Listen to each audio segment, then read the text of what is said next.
Hello, everyone. Welcome to the LogicApps Community Day 2025. So it's been 1 year since we did that last one, and looks like we're going to have another really good time. So I'm here with Kent. Hey, Kent. Hey Wagner, hey everyone, thanks for joining. Yeah, so I think we're going to have a really good set of sessions. Let's take a look at what we have for that because we have a packed agenda. So we're going to start really soon with Cameron talking about how to leverage logic apps to build effective agents. Then Dan is going to be talking about a quite important topic like what is a prompt? How can I get that really well? Sebastian is going to be talking about a use case, automating order processes with AI and SAP. After that, we're going to have Stefano talking about how to use logic apps and create intelligence applications when using private AI. Seems like a super interesting topic. Toon is going to run us through another use case, smart invoices with logic apps. Then we have Sovit that is going to be talking about the processing, agentic documents processing with logic apps and AI. Then Florian is going to talking about code interpreter, like in a use case that has to do Excel analytics. Michael is going to be talking about unit testing in agent workflows, right? So it's important to get those things tested, and he's going to give you like a lot of tips on how to do that. Ahmed is going to be run through our probably our last use case of that session. That's like you have a quick task, and then all of a sudden there's because of that you got in a trap of not automating that. So here's how we can use agent loop to actually go and work on this. And we closing with Stefan Thomas talking about MCP servers and how we can use it, why you can use it at, right? So you can see that we have a lot of content from our community experts, and we couldn't start that without saying thank you to all of them. So thanks Cameron, Dan, Sebastian, Stefano, Tung, Sovit, Florian, Michael, Ahmed, and Stefan for spending time creating content, recording that with us, and getting an awesome show for us to start today. So, Kent, do you want to start us up with uh, uh, the first session? Yeah, you bet. And just one reminder as we go through this day here is feel free to ask questions. We'll do our best jobs to go ahead and respond to those. Also, I would imagine the speakers will be around for their session as well and be able to contribute. Once again, just would remind everyone of our Logic Apps community code of conduct. Be respectful, and let's make sure this is a fun and safe place, and just be mindful of that as well. So. With all of that said, we'll go ahead and kick the program off, and we're going to start with Cameron McKay. So enjoy, everyone, and we'll be back throughout the sessions, and looking forward to have some dialogue with you all as well. Hey, everybody.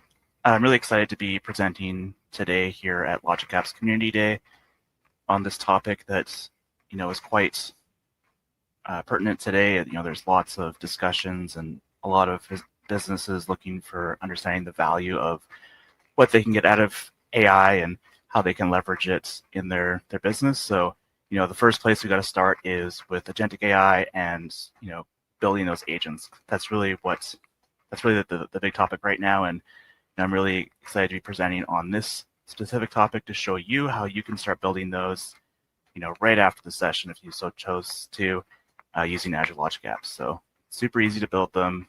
I'm going to go through it, in the next 30 minutes. So over the next 30 minutes, we're going to start with a little bit of intro, who I am, some goals, presentation over the next 30 minutes. I'll do some terminology, some overviews, so in case anyone is not familiar with LLMs or the AI space, just level set with everybody so everyone understands, where we're going with this. Then we're going to go into two kinds of agents. We're going to talk about autonomous agents and then human in the loop. and then we'll finish with some final thoughts. So my name is Cameron Mackay. I am an integration MVP with Microsoft. I've been working for over 12 years in this industry, doing web development, integration, business analysis. And I'm a strong proponent of security throughout the full software development lifecycle. And one of the new OWASP items that showed up a few years ago was the lack of having security at the table when you're going through the full SDLC. So it was important then, and I think it's even more important now that we're moving into this AI space, making sure that data is secure, that it can't fall into the hands of people who shouldn't have it within your business, external actors, everything in that space.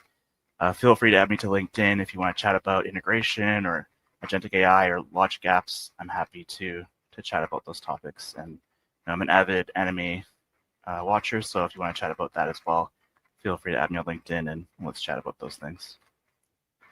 So if there's two things that I could convey out of the next 30 minutes and you get out of it, the first would be that Logic Apps has so many connectors and so many ways for you to start building agents right out of the box. And so if you could take that back and look at your organization, your IT roadmap, and just see all the different SaaS platforms that you have available to you and understand how you can connect those to agentic AI through Logic Apps. The second is that you can take what you learn in the next 30 minutes and just start building them. You can open up the portal, you can open up VS Code, and literally just spin up your own agent. Start playing with it, start learning how to build your own agentic AI, your own workflows with Logic Apps, and start leveraging them as part of your business and your everyday. So let's start with a quick, in the comments, throw out, what you feel like these 5 words have in common.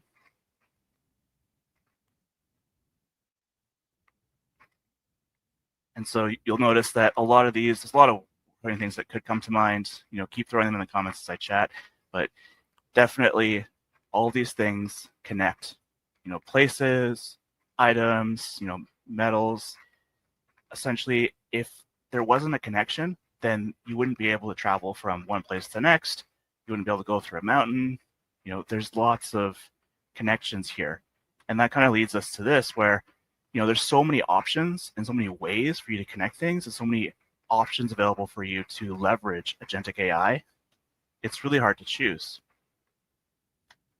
But LLMs are really the most powerful when you can connect them to different data sources.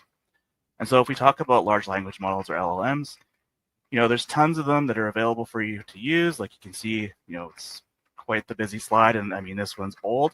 There's definitely a lot more out there. We're talking about commercial LLMs. They've been trained on a finite amount of data. So whenever they were trained, that's the model that you're going to get. That's the model you're using. That's why you see new models come out every day. We also have models that are trained on specific data sets, like GitHub Copilot, where it's just specifically trained on code. So it's meant to help developers do their thing. Then you have more general purpose LLMs that are available for the greater community, leverage for different business cases like GPT-4, 5, 3, etc.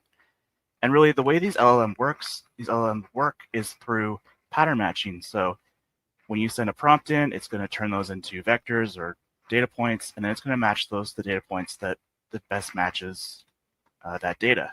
So think of LLMs in that sense when we're talking through agentic AI and building our own workflows. We talk about non-agentic AI.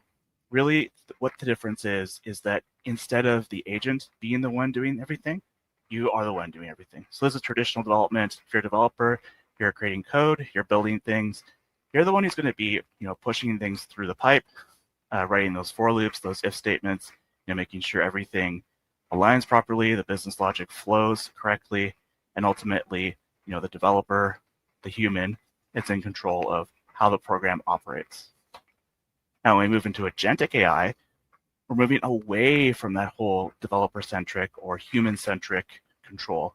Instead, we're going to have the AI itself control how that program operates, how it makes those decisions in terms of what comes after the next, how it makes those business logic paths, and ultimately the flow of your whole entire program is going to be driven by the AI itself. So the way it does that, we send in a prompt, some kind of instruction, we trigger it in some fashion, give it some information. It's going to take that, it's going to analyze that input, turn it into vectors and do some matching. And then it's going to come up with a plan, and then it's going to act on that plan. So all those different actions that it needs to do, like create a sales order in Business Central, send an email to somebody, it's going to determine that it needs to do that. Then it's going to iterate over that and refine its response and provide back a response to you. You can see the difference here being that the LLM is the one going through all the reasoning, figuring out what to do, doing it, and then making itself better through that process. But the reality of this is, if you had an LLM on its own, all it's doing is pattern matching. It can provide you back with some response, but that's not really that useful. 100%, it's helpful. There's lots of things you can do with that, but the real power of this comes through integration. And if we can integrate with data sources, integrate with functionality, that's when we can really leverage the power of agentic AI, and we do that through tools. So we get more data, get more context for what it's doing, and then provide it with functionality. So one difference to our diagram here, instead of just having the LLM do its thing, we now give it access to these tools, which provide it with a plethora of different actions that it can perform. And when it comes with that plan, it needs to perform an action, it's going to go to those tools to do that. So just want to level set here in terms of, yes, this stuff is very cool and it's fantastic and there's so many things that we can do with it. But I think we need to understand and look back a little bit about the problems that it also presents, because these are problems that we need to solve as integration developers or as developers overall. We need to understand that AI is really powerful when we have data and functionality that can access. So we still have this problem of SaaS platforms or other systems within organizations that are just not available or don't have the data available to integrate with AI. And then security. I mentioned earlier that security needs to be the forefront of everything. I'm here for that. I still think we need to think of security, especially in AI, make sure that's held off. That's looked at with a fine tooth comb as well. And so, it's very common for organizations to have a bunch of different IT systems that they leverage at different points. How do we make that data available to agentic AI? Building it yourself, rolling your own can be expensive and require a lot of resources. And then we want to expose that data to other systems or agentic AI. How do we make sure that it's secure? How do we make sure that people aren't able to perform functionality that they shouldn't? That the AI itself, when it's coming up with that plan, it's not accessing data that it shouldn't be. It's not performing actions that we don't want it to. So, that said, what if you, as an integration developer or developer overall, could take out-of-the-box connectors and use them to integrate with AI? So you could use those to integrate with all of your SaaS systems and have AI leverage that functionality, leverage that data.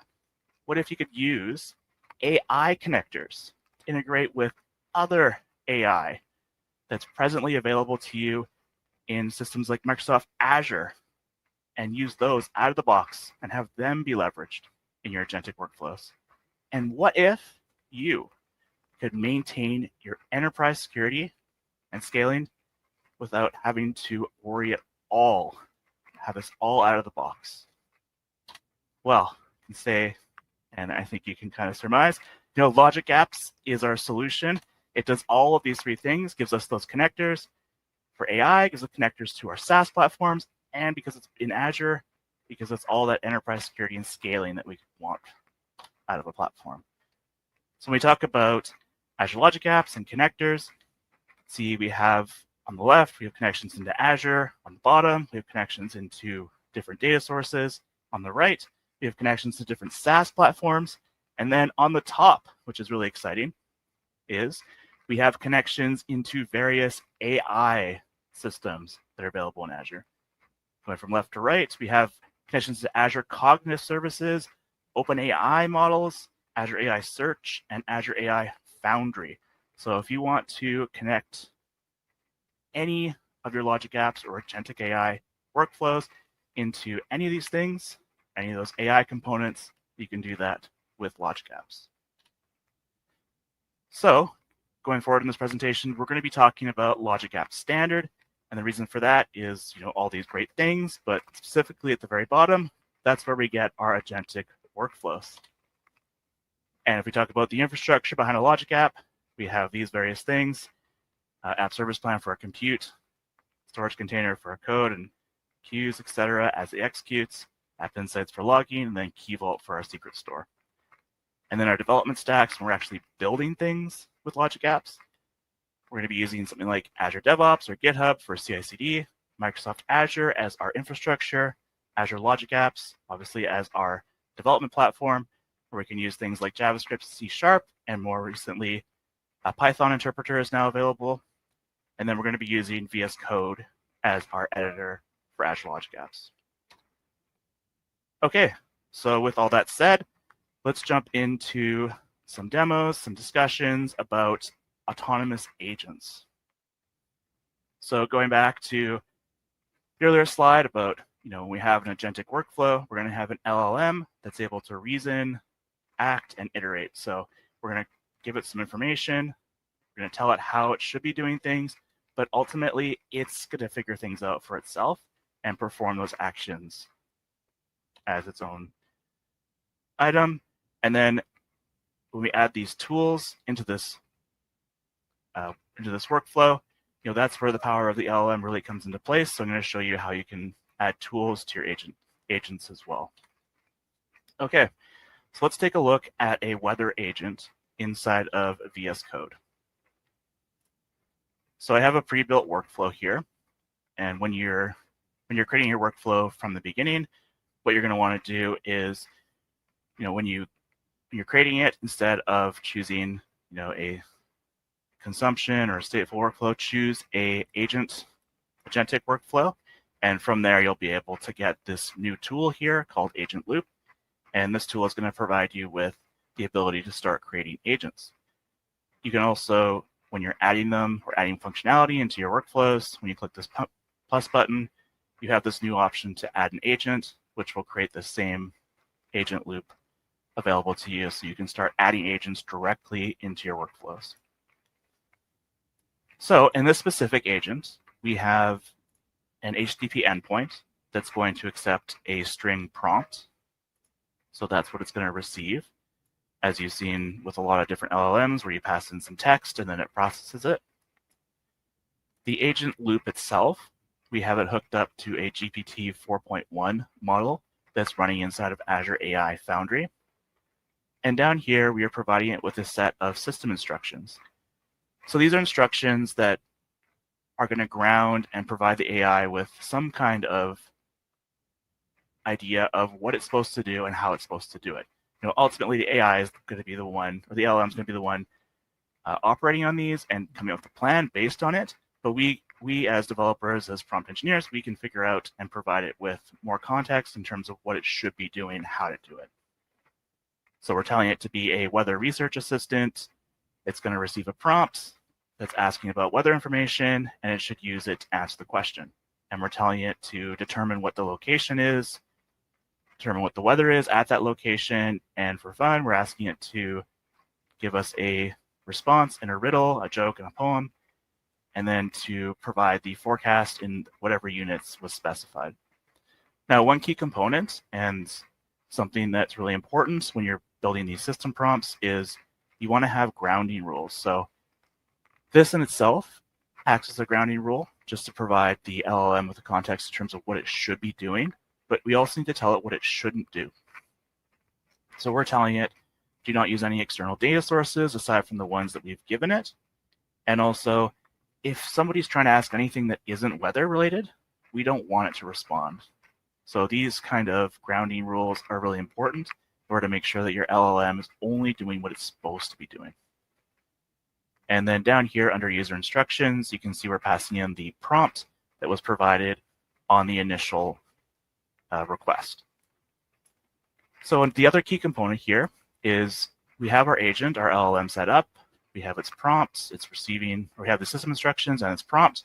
But just this on its own, we know that large language models can't, predict the weather. So we need to provide it with a tool so that it can go out and determine what that weather is. And we do that here by defining a tool called getWeather. And the important piece here is that in the description of the tool itself, we're telling it exactly when to use this tool. So we're saying only use this tool when you want to get the current weather at a location. And it's going to tell you the temperature. Going back to our system prompt here, we are matching this almost one-to-one to determine the weather at that location. So we would expect that when the LLM is coming up with this plan, that when it reaches this step here, it's going to match that to this weather tool based on the description that we provided here. Now, the other key component that's being described here is something called agent parameters. So in order to pass data to your tools or whatever is happening underneath your tool, inside your tool, you can define agent parameters, which is something that the agent is able to determine based on the information that it has available. So in this case, we want the agent to determine a location for us. So we define the agent parameter location. It's going to be a string. And we're also telling it what is a location. So we're telling it it's used for searching things like cities, regions, states, countries, longitude, latitude, a lot of ways to define a location. But we're grounding it here by telling it this is how you would typically define a location. And so it's important that we're very specific here, and therefore the LLM is going to be able to figure this out on its own when it comes up does its analysis and creates its plan. The other agent parameter here is units. So we're telling it to figure out what units it's supposed to be returning the value in. And we're also grounding it here by saying the only valid options here are imperial and metric. If you come up with anything else, don't do it. So this is important, again, grounding not just the system instruction, but also grounding the LLM itself in terms of the agent parameters that are being passed in. And so underneath the tool, we have a call out to MSN weather, and you can see we're passing in both agent parameters. So whatever the LLM determines should be provided here for location and units, that's what it's going to send to MSN weather and provide back a response. So with all that explained, let's take a look at executing this. So I have Postman set up here. And you can see here that it's saying, passing a prompt to the endpoints. We have that agent running locally. And here we have, tell me about the weather in the hottest place on Earth. If we send this one through.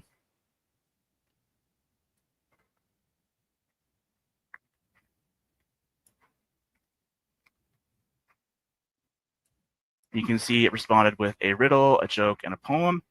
And notice how we didn't have to tell it an exact location. It was able to determine that on its own. And it decided that Death Valley, California, in Imperial was the hottest place on Earth, and 87 Fahrenheit, pretty hot.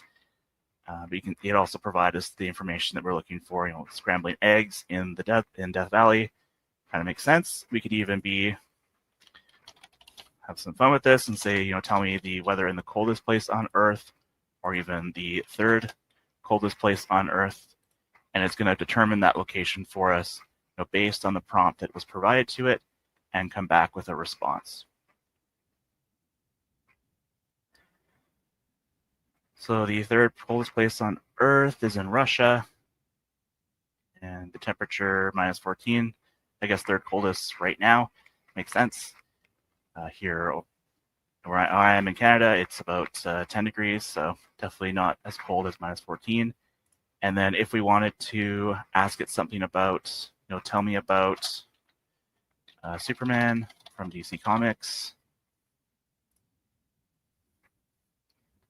we would expect this response because we grounded the model and said, don't respond with information that is not within your set of data to respond with.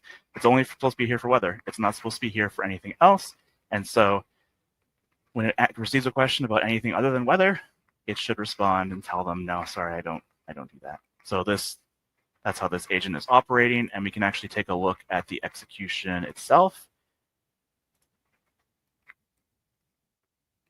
So here is the response from the last one where we asked about DC Comics, and you can see on the right side here that we can see a log of all the information that was provided, all the context that was provided to the agent. And so here is our system prompt. Here's the prompt that we passed in, and then here is the response back from the agent. And interestingly, if you're familiar with working in low code or with logic apps, you have a loop construct here where you can step through each of the items. So if you have a long running agent, like a conversational one, then you'd be able to kind of step through this and see more information. And if we take a look at one of the, I think this is the coldest place on Earth, you can see that at this point, it made a plan and decided that it needs to figure out, do a call out to that weather tool to get the information. And after it did it, it responded with this information. Okay, so I want to briefly show you human in the loop. With human in the loop, the only difference here is that you now have a person that is part of the conversation. And so if you were to actually do this, then you can actually have a person be part of that. So if you have a lot of time you want to have the business accept agentic AI, then it's good to have somebody approve the actions of the LLM before it actually performs them. So before someone sends out that request to get the weather, you could have a human approve it and say, yes, go out and do that. And so I'm going to quickly show you an execution of the data mapping agent. So with the data mapping agent, we have this. Okay, so with the data mapping agent, we're going to have an error. We're going to have an error happen where we're sending a request out to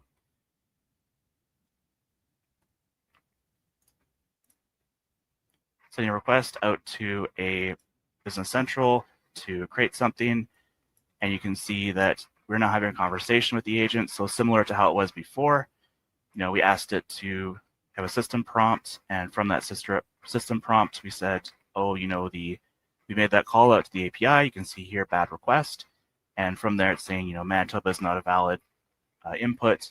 It does its analysis on the error and says, okay, let me look up what are valid province codes. And from there, we can see that it says, MB, AB, SK, ON. Obviously, we know 1 is the correct answer. So this is asking for us to perform input. And so we're going to select 1. And from there, the agent is going to take that input, save it in the database, and then resend the request. So here's an example of where you would have a human as part of the process. And from there, you're able to actually do an approval before the LLM continues. So closing out here, just want to call out that this is something that's really critical, and exposing data, exposing functionality is not something that has always been a problem for integration. It's a problem to be solved, and I think it's especially critical now that we have agentic AI. You can see how much more powerful LLMs become when they have the ability to integrate with other systems, and all of Gartner and Forrester support that claim. And finally, I hope that from this presentation you kind of seen the value of using Azure Logic Apps as your integration tool, as your agentic AI tool, and how simple and easy it is to start building these. And that if you so chose to, you could open up the Azure portal, create a Logic App, or open up VS Code, install the Azure Logic Apps standard extension, and start building your agentic AI workflows right after this. So, add me on LinkedIn if you want to chat more. I'll stick around during Community Day, but definitely hope you enjoy the presentation, and thank you very much.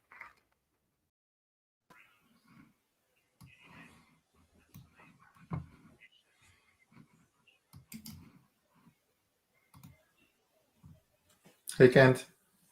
Hello. I think we're back. Yeah, so thanks, Cameron, and thanks, everyone. It's like a lot of other questions on the chat. I think most of the questions we were able to answer in the question, but I think there is a couple of questions here that we probably can answer live now. So the first one is Daniel was asking about the recent announcements about the agent framework that is merging AutoGen and semantic kernel. So what is the impact for Logic Apps because of that? Kent, you're probably closer to that than me, but our plan is just to make sure that is going to be working with agent framework behind the scenes in latest releases, right? So semantic kernel is away right now. Yeah, so agent framework is still in preview, but as that reaches GA, we will update our runtime to leverage the latest, because we do use semantic kernel today. So we will keep up to date with that and abstract that away from customers, so you won't even have to deal with that. But that's on our radar, and we'll take care of it. Mm-hmm. Yeah. The other question that's probably a common question from people is, let me show it here. Are those services available for evaluation, or is a service with a subscription? If I'm not wrong, Logic Apps standard, you can support on one of those MSDN subscriptions, which means that you have some credits, but and potentially Foundry as well, but those credits are going away super quick. So we don't have a free tier for that. But if you're using MSDN subscription, you would be able to use the credits that you have monthly to be attached to that. Yeah, and then I guess also what Cameron mentioned earlier as well is like when you use VS Code, you can download all of those things and use them locally at no charge. Now, you still do need a connection to Azure OpenAI, and there would be token usage from that perspective, but that would be one way to try this out in a low-cost manner. Yeah. The other cost would be the sum of the connectors, but that would be like cents on hundreds of executions. So you wouldn't be paying for the bulk of Logic Apps. That would be the runtime. So you can test a lot of that locally. Mm-hmm. And I think it's we are at time to go through our next session. And our next session here is, so let me, my machine help me with that.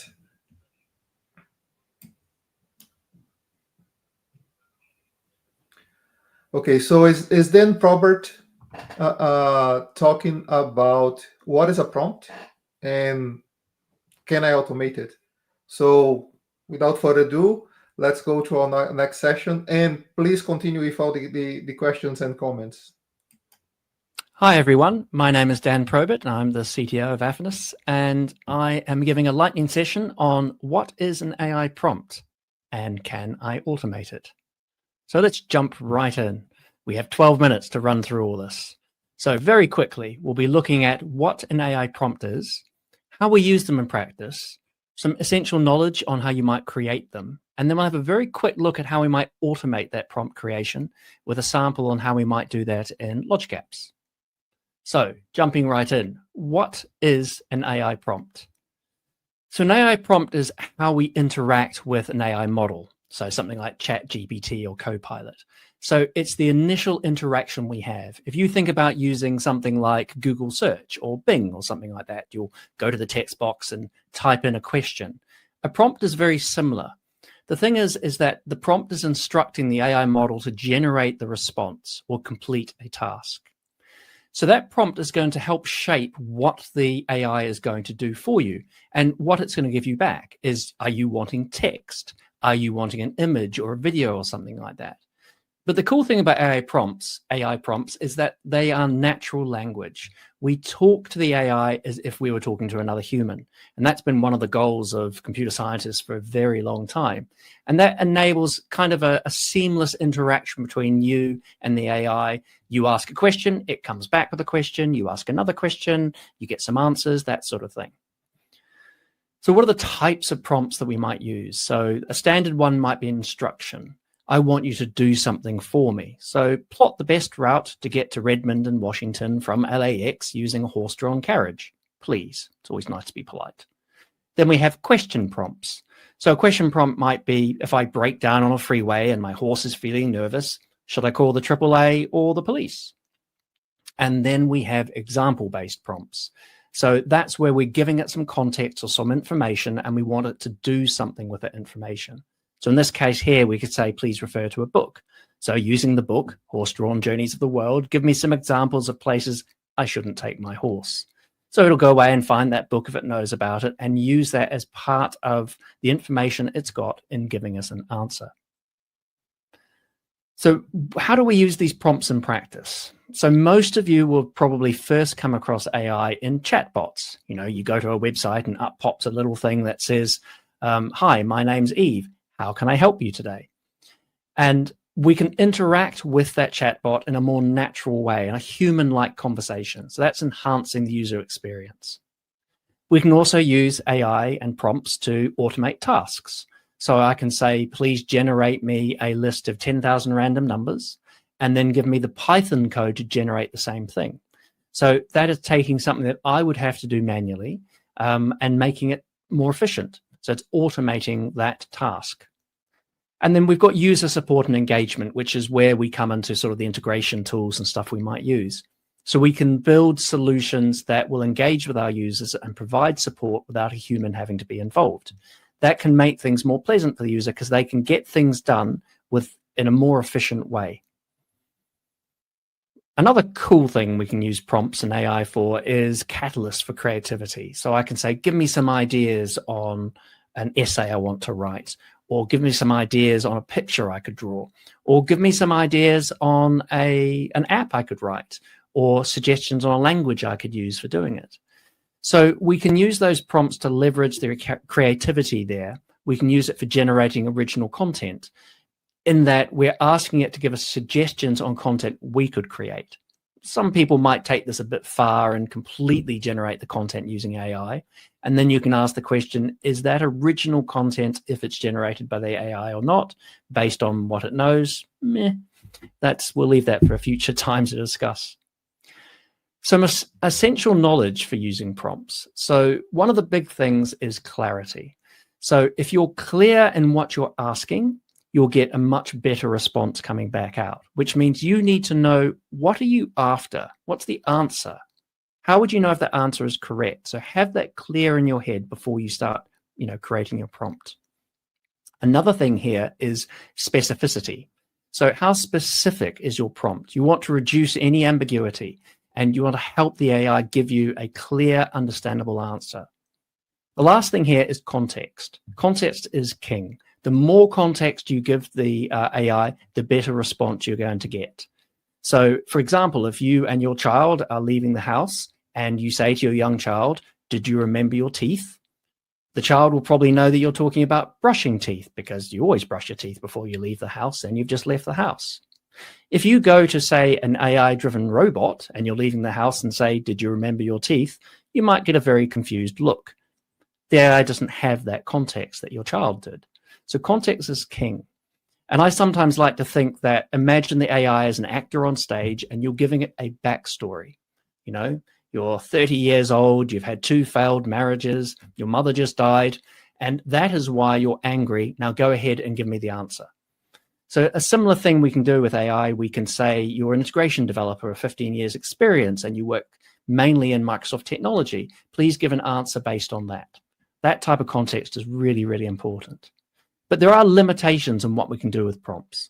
So all models have biases. They have certain things that they believe to be true that others don't, and they can misunderstand your request and give you answers that are not factually correct, and they won't know. There's a common thing with AI at the moment about hallucination. AI models are trained to give you an answer no matter what. So they will give you an answer that's wrong rather than give you no answer. That's known as hallucination. They can also emit data. So you've got to manage user expectations. Have your users understand that AI might give something that's incorrect, and they should, at least validate what you've got.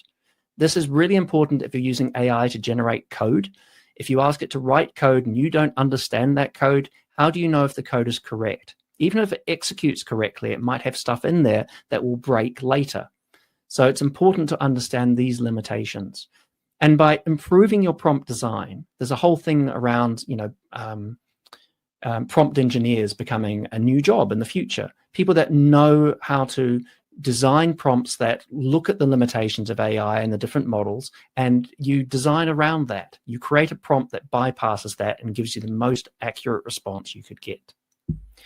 So one of the things we can do is we can look at iterative refinement. You give it a prompt, you get back an answer. Based on that answer, you refine your prompt, you go backwards and forwards. So you're refining it through iterations.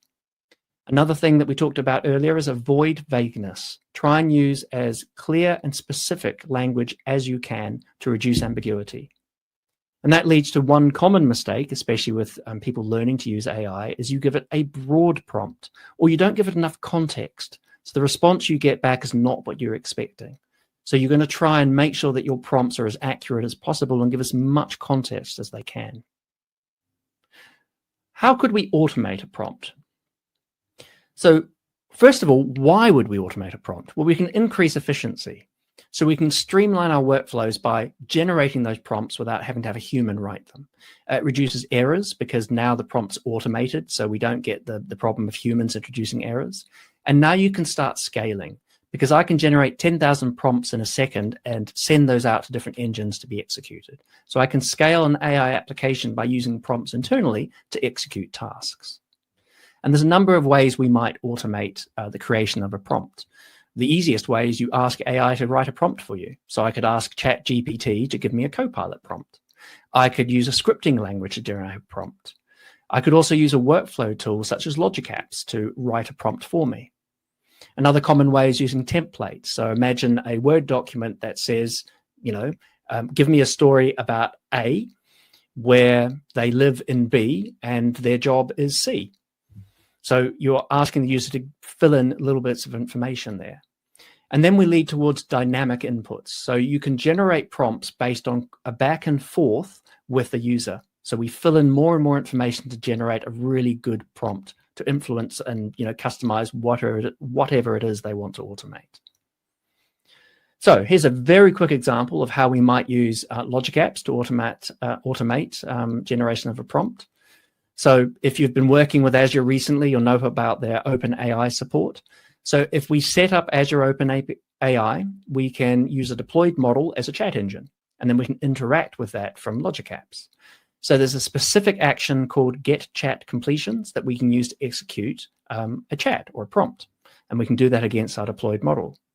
So in this example here, I've set up a very simple workflow. It receives an HTTP request. It then uses this chat completion action against the engine I've set up already to execute the prompt and gives me back a response. And so if I give it a prompt that says, please write me a prompt, in this case here, create an AI prompt for Copilot that queries the user for a company name and then generates a detailed integration architecture, then here I get a prompt coming back. So I can copy and paste this prompt here into Copilot and it will execute it. So that's an interesting way of auto-generating a prompt using LogicApps.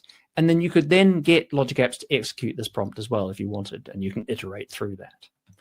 So this was a very quick run through over what is an AI prompt and how important they are. They're what we use to interact with AI. Good prompts can empower users. So if you understand how to write really good prompts, it's very powerful. And it's one of the early things you should do. Play around with AI engines, learn to write good prompts. And then we can look at how we automate those prompts as well to, reduce errors and write applications that generate those prompts and execute them. Right, if you want some further reading, Scott Hanselman and Mark Russinovich have a series of really, really good videos on using AI. And then we've got Kent Ware's videos on LogicApps and AI. And there's some information on this link here about creating chat completions using that prompt template. That's me. My name's Dan Probert. Thank you very much for watching, and I'll see you next time. Bye-bye.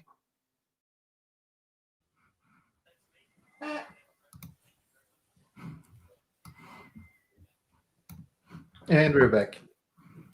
Thanks, Dan. It's like I was watching here together with you guys, and really good session. I think prompting is something that we all need to learn, and it's not. It's probably because now we have in a new discipline called prompt engineering, right? So the whole thing around agents is is going to be circulating around how well we're creating those prompts. So those tips are going to be quite useful for everyone. Couldn't find any questions here from the prompt session, right? So from the sessions from that Dan had. We had one question from Pablo that was quite interesting, related to related to agents in general. So the question is, let me find it here. Sorry. There you go. So, question from LogicApps newbie: how do we execute workflows and have the same access rights inheritance that we have when executed or using an agent created with Copilot Studio? So that's a really interesting and pertinent question, because being able to get access to some of those systems is part of that compliance that we needed to put together when running the agents. So the answer for that is as part of the improvements that we did for the agents, we created a new type of connection called a dynamic connection. Do you want to talk a little bit more about that one, Kent? Yeah, sure. So as the developer or the author of that agent, and when you create a connection, there's a little checkbox that'll ask you to create a per user connection or allow per user connections. Under the hood, we will actually provision a dynamic connection, and that will actually show up in the connections experience in the Azure portal itself. What that'll do is when a user is involved in a conversational agent experience, they're logged in to basically that experience. And what'll happen is that they will get prompted to sign in and consent for this connection to be created for them just in time. When that takes place, that actual connector action like Teams or Office, that execution will take place in their security context using their connection. Now, if they come back later and they already have established that dynamic connection, they've already consented, we won't prompt them again. You as a developer can revoke it, but it's more of a one-time operation for them, generally speaking. But that's how we'll go ahead and address those use cases. This is already out. It was released probably about a month ago, and it is something where it's enabled for all Microsoft first-party connectors right now. And then as time moves forward, I would look to see that expanded upon. That's great. Let's go to the next one, and I'll keep asking questions on the chat. And if we have any questions that we can add it between the shows, we continue answer that. So our next session is effective AI, and so the integration between SAP and and LogicApps to create intelligent applications. So that is from Sebastian Meyer. And hello, everybody. With that.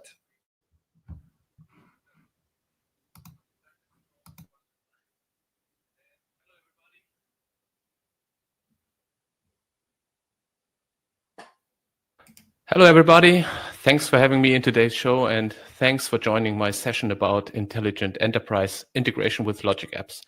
Today, we will explore how to design modern intelligent integration solutions using AI, LogicApps, and SAP. The focus is on automate business processes, and more specifically, in our case today, order processing. But before we begin, a few words about me. My name is Sebastian, and I'm working as an architect for Quibic. Quibic is a Germany-based company with strong focus on integration and AI solutions. Since 2008, I've been deeply involved in integration solutions, especially with BizTalk Server. And since 2024, I've been a Microsoft Azure MVP for integration platform as a service. And to be honest, I've always been a technology enthusiast, so I love discovering new solutions and making existing systems even smarter. Okay, so let's go over to the topic of today, and let's see or talk about what can you expect from today's session. First of all, we will clarify what an AI agent actually is. After that, I will point out why Logic Apps are an excellent platform for such agents. And then we need to talk about whether workflows are always deterministic, or if we need to rethink that, maybe. Before we dive into our demo, I want to highlight your new superpower, prompting, and why prompting is a key to effectively using AI. And after that, of course, I'll show you everything live in a demo. So let's start over and see what an AI agent is. An AI agent is more than just a large language model. So it's a system that autonomously performs tasks based on goals, context, and data. It can make decisions, control processes, and adapt to changing conditions. And today, we can use such agents in the space of enterprise integrations as well. As you see in the displayed image here, we have a large language model that gets some input.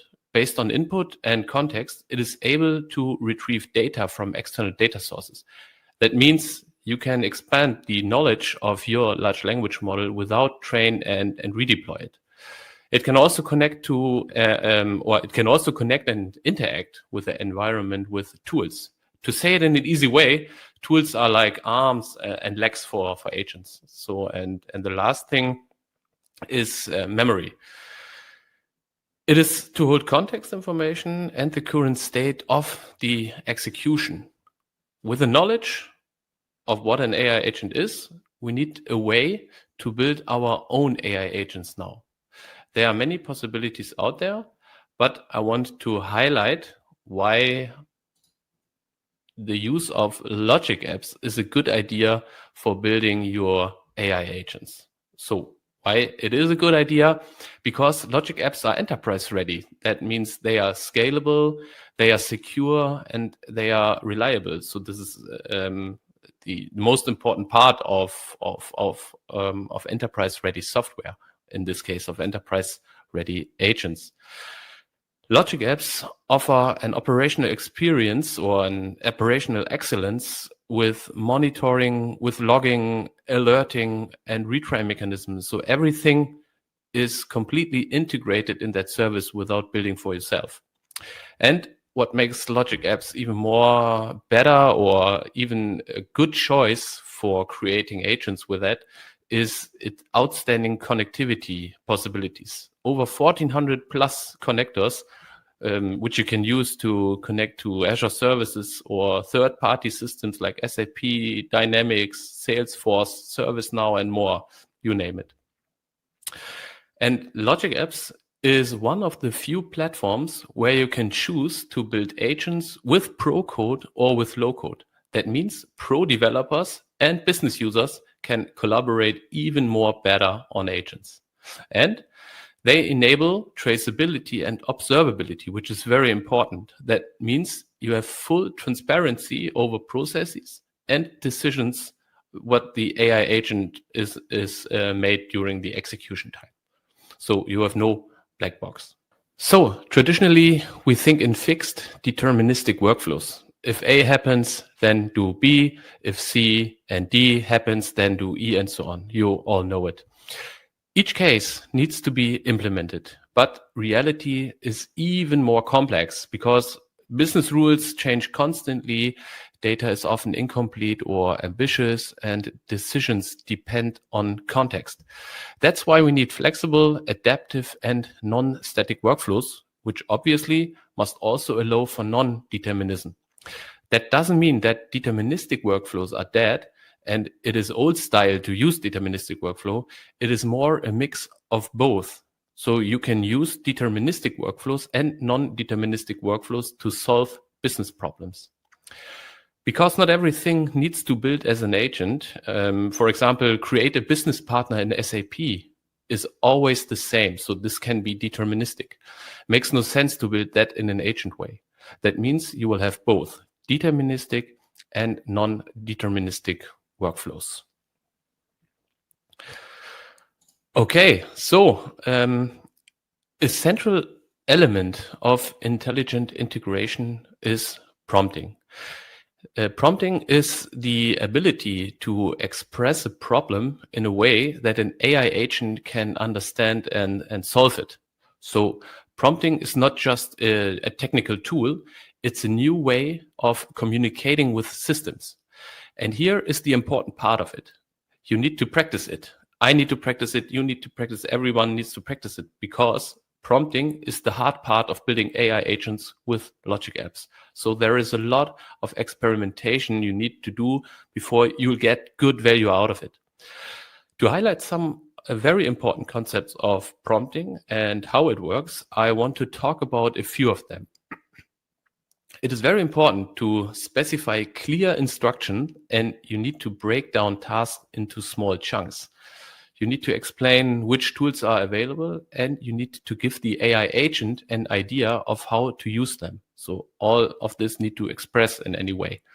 Try to bring references and examples of good and bad data and because with all of these, you can make the life of an AI agent much more easier, helping understand and solve complex business problems. As I mentioned earlier, prompting will be your new superpower. Trust me, it is. So, and I want to highlight why prompting is so powerful. Because if you can explain a business problem to a person, then you can also prompt it to an agent. That's the key. The ability to translate complex requirements into understandable, structured prompts. This makes AI not only accessible, but also super useful for your daily work. With all of this foundational knowledge, which was very high level, to be fair, let's jump over to our demo scenario. So, today, I want to show you an order process and how you can automate it and make it more intelligent, smarter with logic apps. We will use the agent loop, which is a template that allows building AI agents directly in logic apps, and we connect SAP as the backend system. You will see how an intelligent workflow is created that responds flexible to inputs. And the scenario I want to show you is displayed on this slide here. So the scenario is we have a business partner which sends us a flat file with order information, which needs to be integrated into our SAP system. And we need to meet some requirements and business policies that can be changed at any time. First of all, the flat file you see here contains one or more orders, and we need to process each order separately. So that means we need some kind of parser logic or disassembler logic here. And the second one, due to problems ordering raw materials, only an amount of one is allowed for each order item. So remember the pandemic, it's not that unrealistic scenario. And if the amount is higher than one, then we need to loop in a human to approve or reject the order. And the last two things we need to care of is that each order needs to be archived. So this is at the left corner here. And each compliant or approved order needs to be transferred to our SAP system. And at the end, we need to send for each order an order response via email with all the details. That means order number, order amount, the item or material, and also the SAP reference, which comes back from the SAP system. So, and now with this scenario, let's get practical.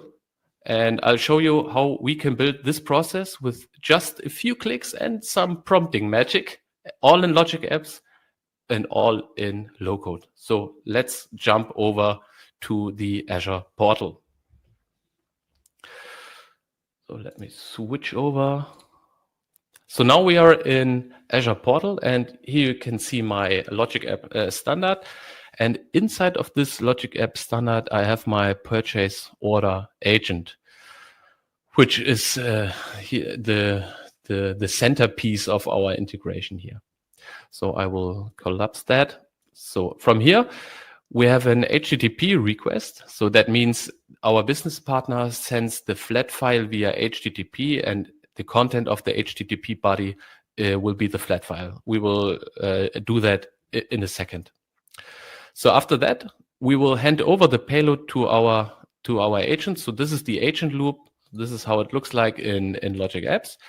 And first of all, we need to specify the agent. So as you remember from the slide, the first thing the agent needs is a large language model. And this is exactly what we can define here. In our case here, our agent uses the GPT 4.1 large language model, which is hosted on an Azure OpenAI or in an AI Foundry environment. And then you can select the appropriate model which works for you. In this case, as I said, we use the GPT 4.1.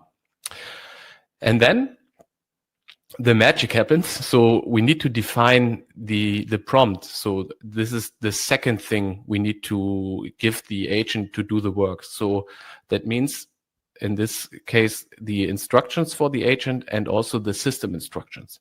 And in the system instructions, you need to define your agents. You need to define the personalization of the agent. What is he doing? What can he not do? And so on.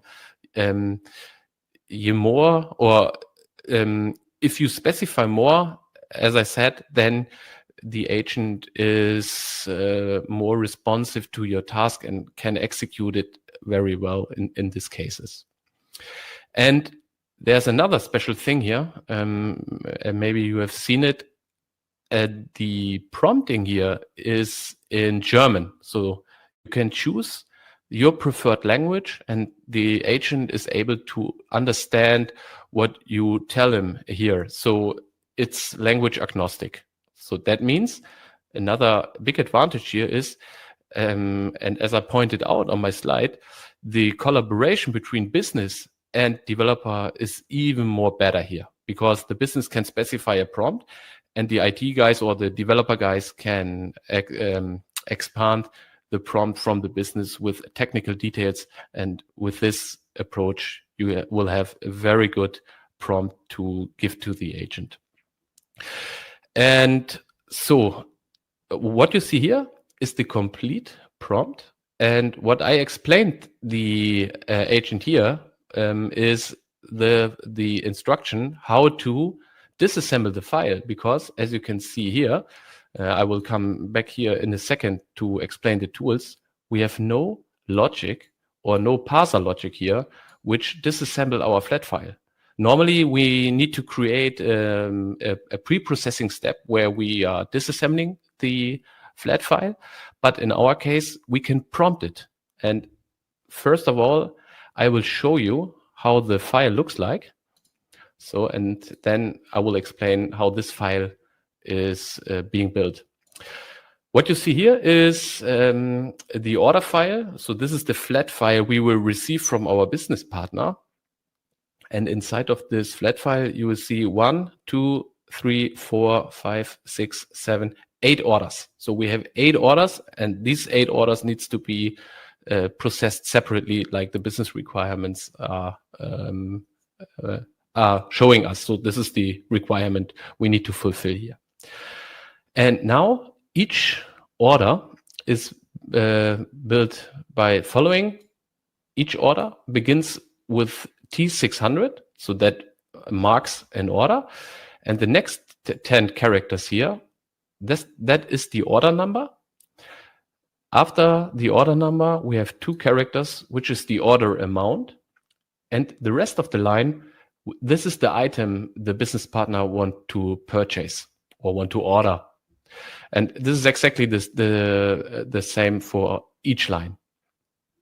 And as I said, normally or usually we would create a parser or a disassemble stage where we disassemble the whole file, and then maybe we have 10 instances of a workflow.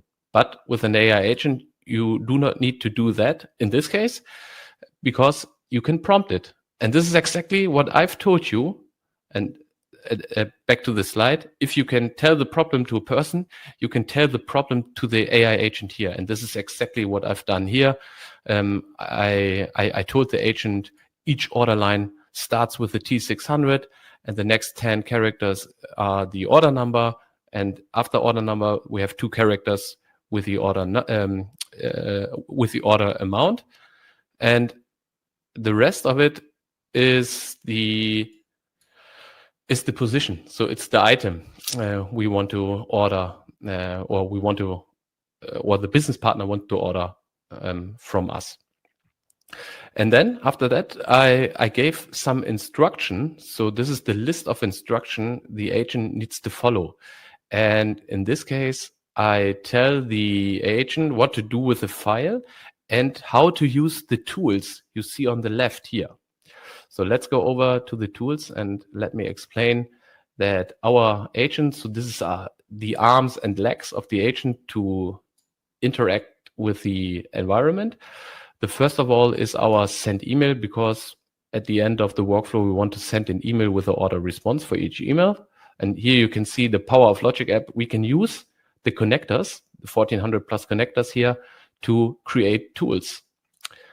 The next tool is get approval. So when the amount is greater than 1, we need a human in the loop to reject or to approve our order. And this is exactly what we do here. We use the Teams connector and we post an adaptive card, and then we were waiting for a response from the business department. Next thing, or the next tool here, is the workflow which sends our data into the ERP system. So, and here is another good thing, or another big advantage. What we are doing here is we are reusing an existing workflow. So that means we have a deterministic workflow which takes data and brings it over to SAP. And you can reuse existing workflows as a tool inside of the AI agent. And this is great to have such a capability. So, and this is exactly the mix between non-deterministic and deterministic workflows here. And the last thing is we need a tool to save all our orders. So this is the archiving mechanism here. And this is exactly what you see with this tool here. So, and we are here using the storage container, the Azure storage account connector here to bring it over to a blob storage. And what I told you here is exactly what I've told the AI agent here, and the agent is able to call the tools. One important part is you should use a description in the instruction, and you should name your tools in a way as you described in the instruction. So that, as I said earlier, that makes the life of the AI agent much more easier to find the appropriate tool here and to make a decision which tool needs to be called to fulfill the instruction list. Okay, back to the agent. So as you can see, you have to practice and you have to experiment with prompting. So because you will not get the best output with your first try. So you need to specify, you need to adjust, you need to readjust the prompting and so on. That is the reason why I've told you, you need to practice prompting. So, and the last part here, which is also without any code, is that we want to have the reference number. So when we are transferring the order into our SAP system, then we are getting a reference number back from the SAP system, and we want to have this reference number also in our email response. So that means we need to prompt it here that we want to have the order reference. And so here is an example of how it looks like, what comes back from our SAP system. So as I said earlier, it's a good idea to bring examples here, and then you can tell, or then you can specify in a more fine-grained way how this response should be processed in the execution of the agent here. So this is exactly what I have told here. And the prompt is exactly what the agent should do. And after that, to make the context complete for the agent, we need some user instructions here. And the user instruction, that is exactly what the business partner is sending us. This is the flat file. So the HTTP body here. Okay, now let's give it a test here, and I want to simulate now the business partner, and we are using the run with payload blade here. So for this, we need to copy our payload, and then we will send this to our agent. So this is not a JSON, this is text plain, and this is our payload. And now we hit run. And from here, another excellent thing in Logic Apps, which is the run history. From here, you can see all the runs. And this is exactly where I pointed out that the traceability and the observability with Logic Apps is excellent here. So the operational excellence here is very good because your agent is not a black box. You can see which tools are called and why the agent was running or decided to go this way. So you can see it exactly here in this chat experience or in this agent log. So you have a visual log for all your AI agent decisions, which is very good and very great. So, and I pointed out, and maybe you've seen it already, we have one order which is which has an amount of 2, and this is not allowed.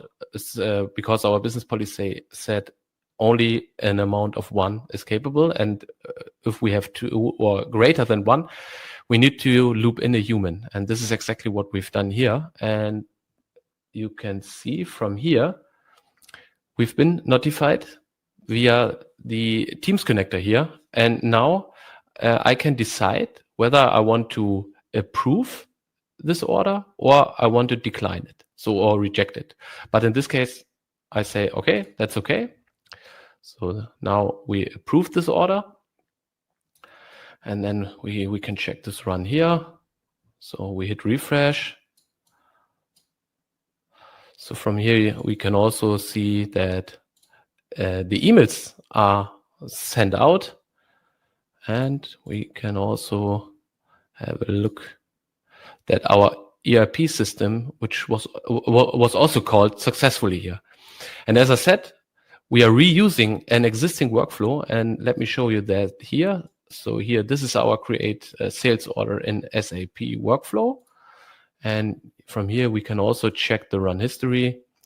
And as you can see, this thing was called from our AI agent, and this thing is then able to store the order inside of our SAP system. So I think we do not have to look at the storage account where the blob storage is created, but what we want to check now is if we received an email. And yes, we received an email from our agent. And as we prompted it, we want to have an HTML email in a table. So this is not coded. This is without logic. This is only prompting. And the agent builds us an email with the order number, the order amount, the position, and also the order reference, which comes from the SAP system. And this order reference now we can check against our SAP system. So let me switch over to the SAP system right now. And here we have the transaction VA03. And in this particular case, we can now paste in the order reference. Then we hit continue. And then you can see this is the order which comes from the flat file over the AI agent into our SAP system using our existing workflow. This is great because now we have combined non-deterministic workflow with a deterministic workflow, which is fantastic, phenomenal that this is working so good. So let me switch over to my presentation again. And so that was the live demo. So you've seen that this is working. And this is also important for you to have some key takeaways from this session. So what are your key takeaways from today's session? First one is you can build real AI agents with logic apps. You can involve humans in the process at any time. So this is called human in the loop. You can combine deterministic and non-deterministic workflows, as you have seen, and you can use existing workflows as tools. This is super cool. And enterprise integration today is not just technical, it's intelligent. And with this, I want to thank you for your attention. And if you have any questions, please feel free to reach out. Let's connect on LinkedIn. If you are from Germany, Austria, or from Switzerland, please feel free to join the Aviators Germany community. I've also a YouTube channel where I post some videos about logic apps. And with my friend Adam, we are having a podcast which is all about enterprise integration. And I'm really looking forward to exchanging ideas with you. See you. Bye-bye.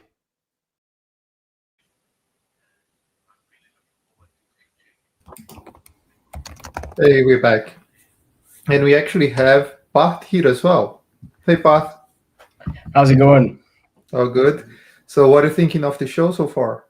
Well, it's been quite impressive to see how the community has been pushing the boundaries of how you can use logic apps and building agents.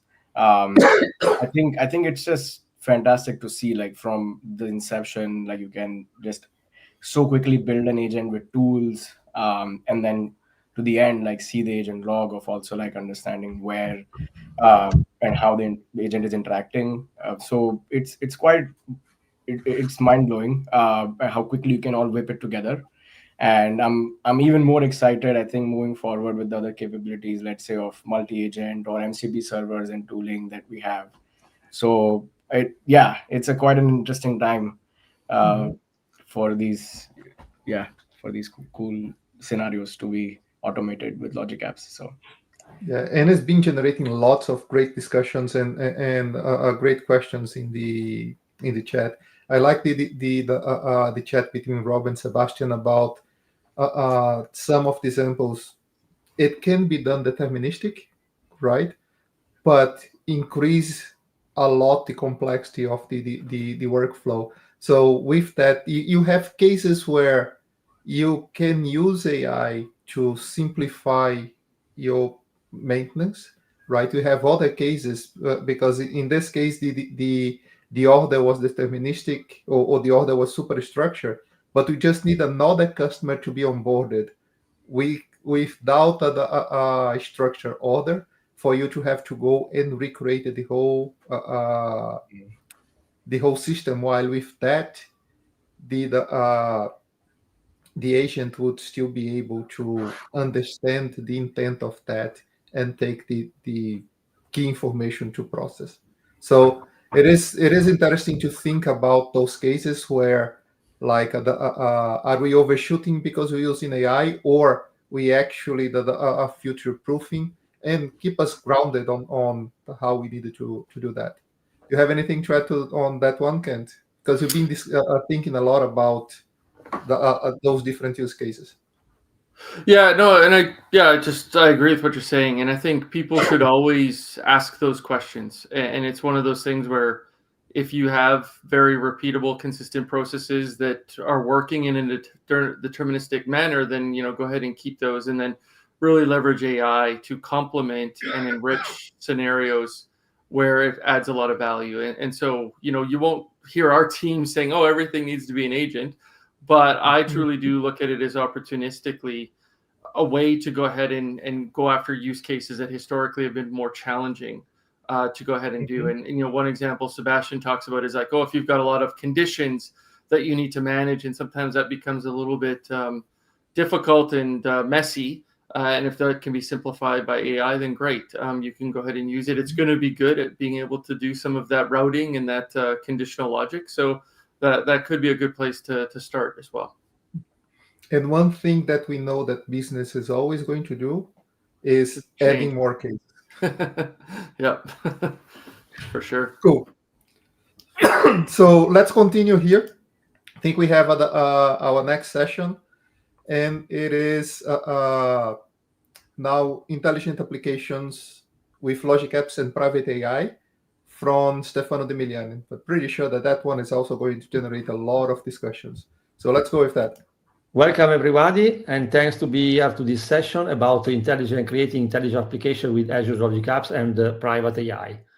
My name is Stefano De Miliani. I'm a Microsoft MVP on Azure and business application, living in Italy.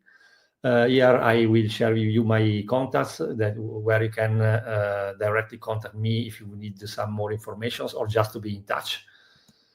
The topic for today is one of the emerging topics in the AI world.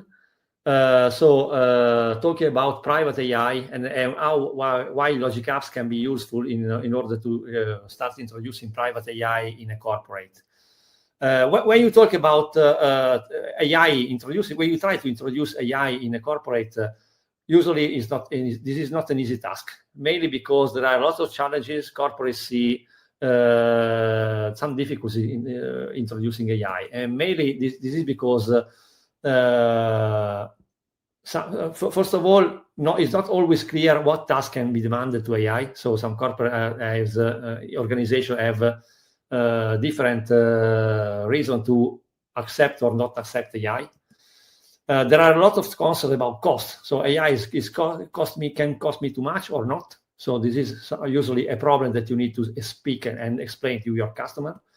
There are also concerns about data privacy and security. Sometimes sending your data to an online LLMs is something that a company feels like risky or a violation of their security rules. And sometimes there are also concerns about reliability. If I send my data to an online LLM, this is reliable or not. So there are a lot of topics that you need to discuss in order to start introducing AI in a corporate. And so why private AI is an emerging trend in at least the last 1 or 2 years?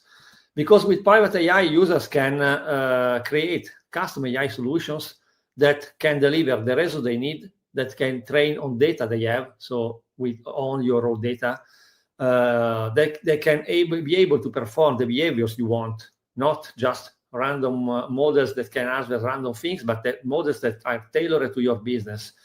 And especially with zero or quite zero cost, because if you host an online privately, you don't need to pay for a third-party entity that ask you for a cost per token or something like that. So all these reasons by ensuring that your data never escape your control. So this is one of the main reasons where private AI is a very emerging technology. When we talk about private AI, there's some concepts that you need to understand. The first is that the difference between open and closed LLMs. Because when we talk about AI, we know that there are LLMs where we need to talk with. But LLMs usually can be divided into 2 main categories. Open LLMs. In open LLMs, we have full ownership and complete control of this LLM. So this is an LLM that you can simply take, make your, and then this LLM has no solutions, is quite free to use because you host it, so you don't need to pay a third-party entity in order to use it. Obviously, the drawback is that quality sometimes not match closed LLMs because it's hosted locally, and so you have limited resources, and you need to host it locally, so you need to have the right resources in order to run a private LLM.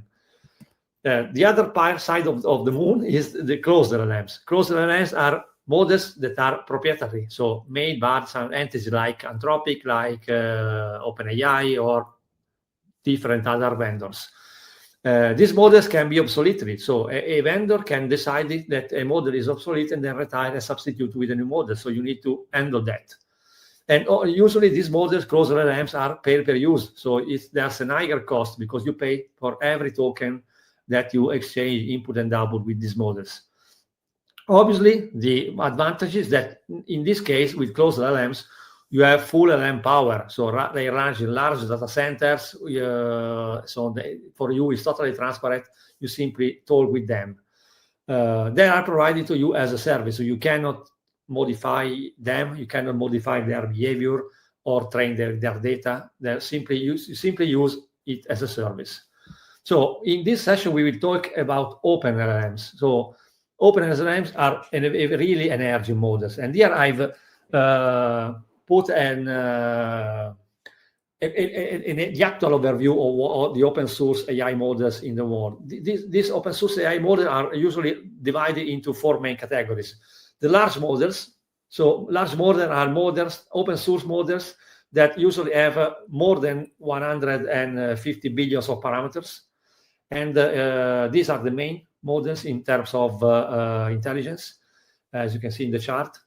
And these are all models that you can host by yourself. Then there are medium models. Medium models are for 40 billion of parameters to 150. Small models and tiny models. The small models and tiny models are usually models that you can run in any local machines that you have. Tiny models also can run in devices. So you can also run these, for example, from a smartphone or a Raspberry or something like that.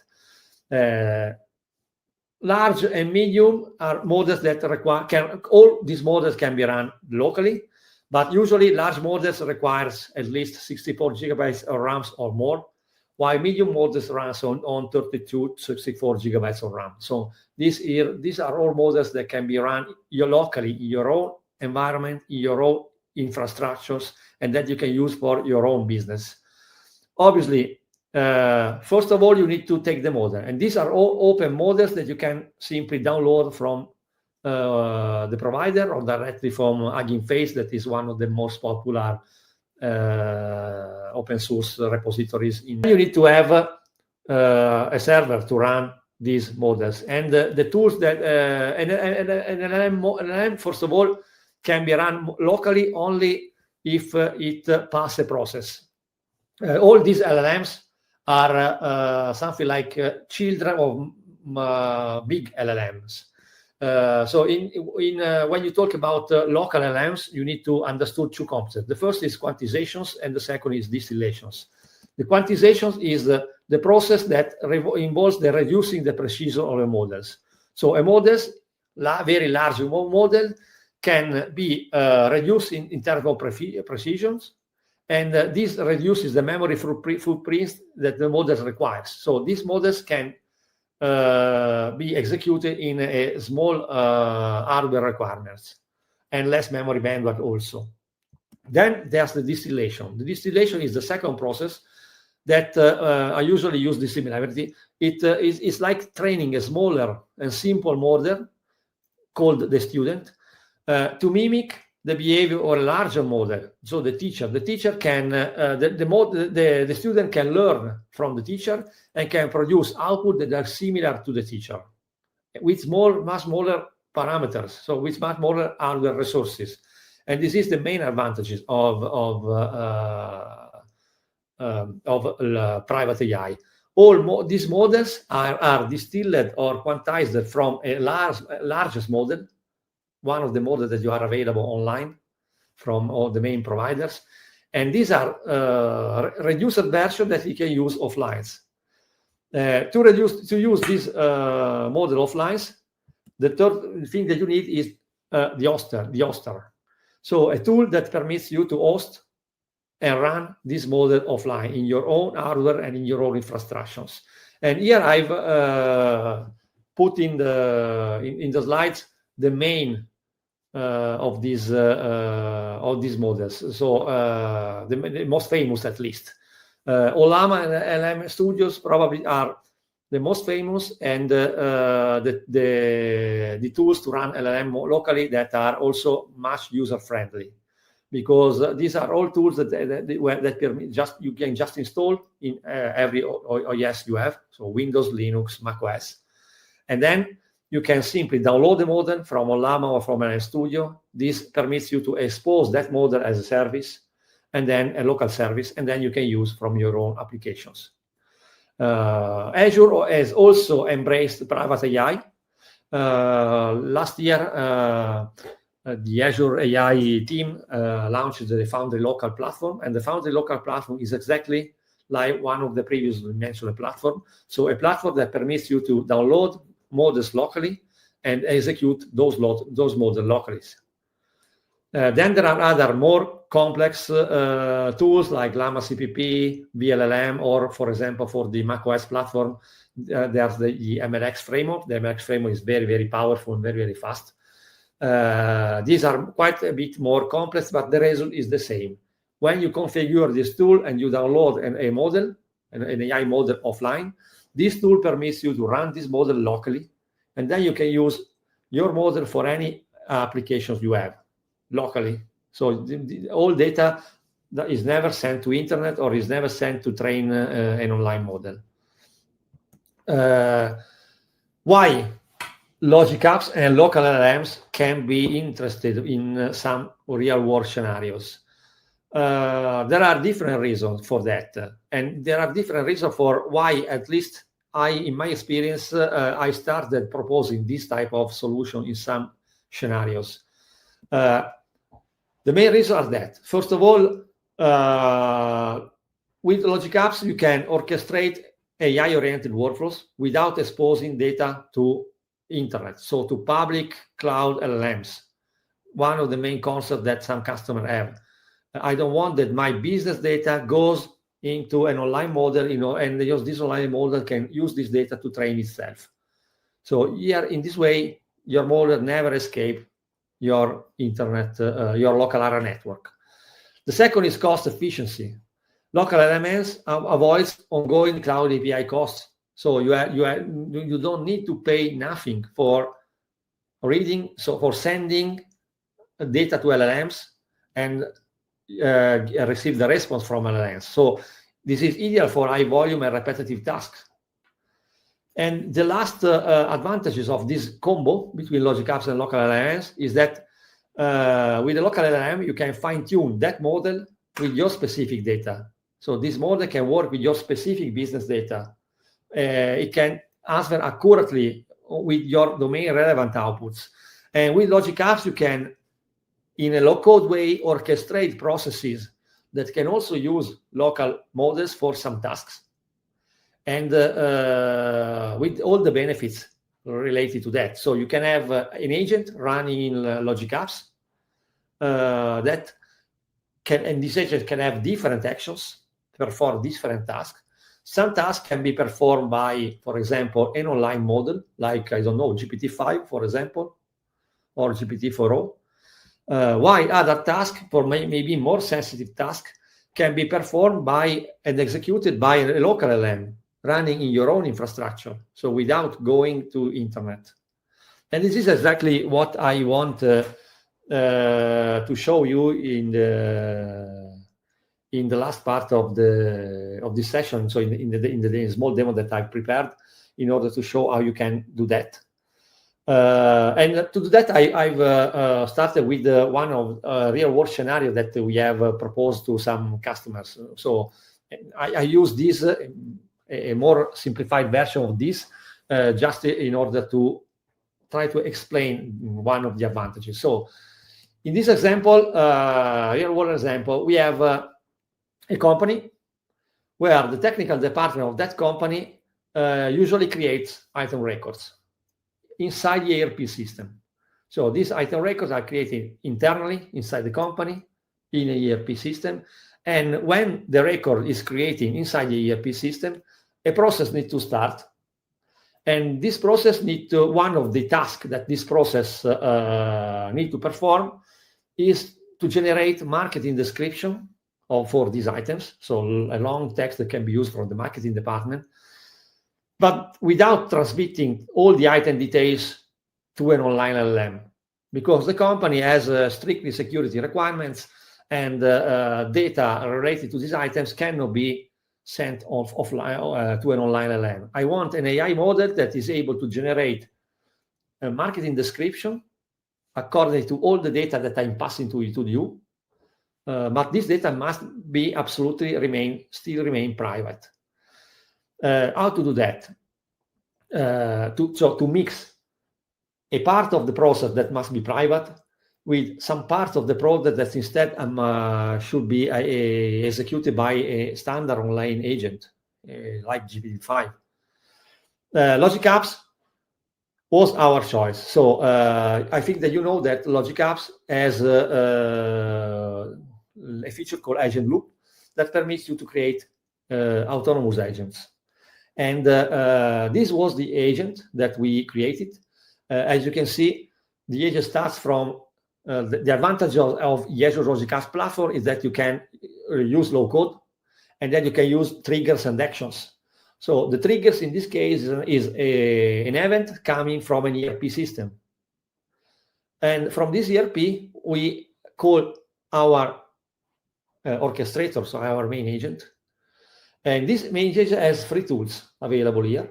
And with these free tools, some of these tools are executed by an online model. Like, for example, the verify price list is a process that totally executed by the agent online.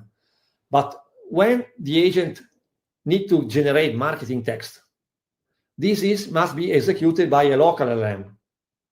So this is the part that when the agent reaches this part, needs to call a local LLM. So not GPT-5 or other online models like the other tasks. But in this case, it's an action, a tool that must be executed by a private LLM. So how we create this type of scenarios? I want to show you in this demo. First of all, as I said before, a model must be hosted by a tool able to host models.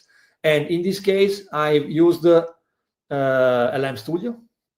But as I said before, you can use any other tool you want, or any other tool I mentioned before. This is not mandatory in order to do that. As LM Studio, as all the other models, permits you to expose an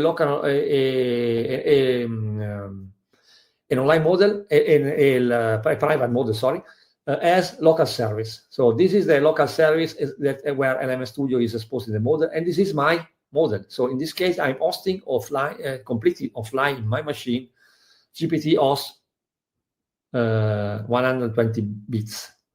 So one of the latest open source models available from OpenAI. Saying that, in this case, I'm creating first of all, the model must be, the local service must be put available to the model. So in this case, I'm using a tool to expose a local service to LogicApps. And in this case, I'm using DevTunnel. DevTunnel permits you to create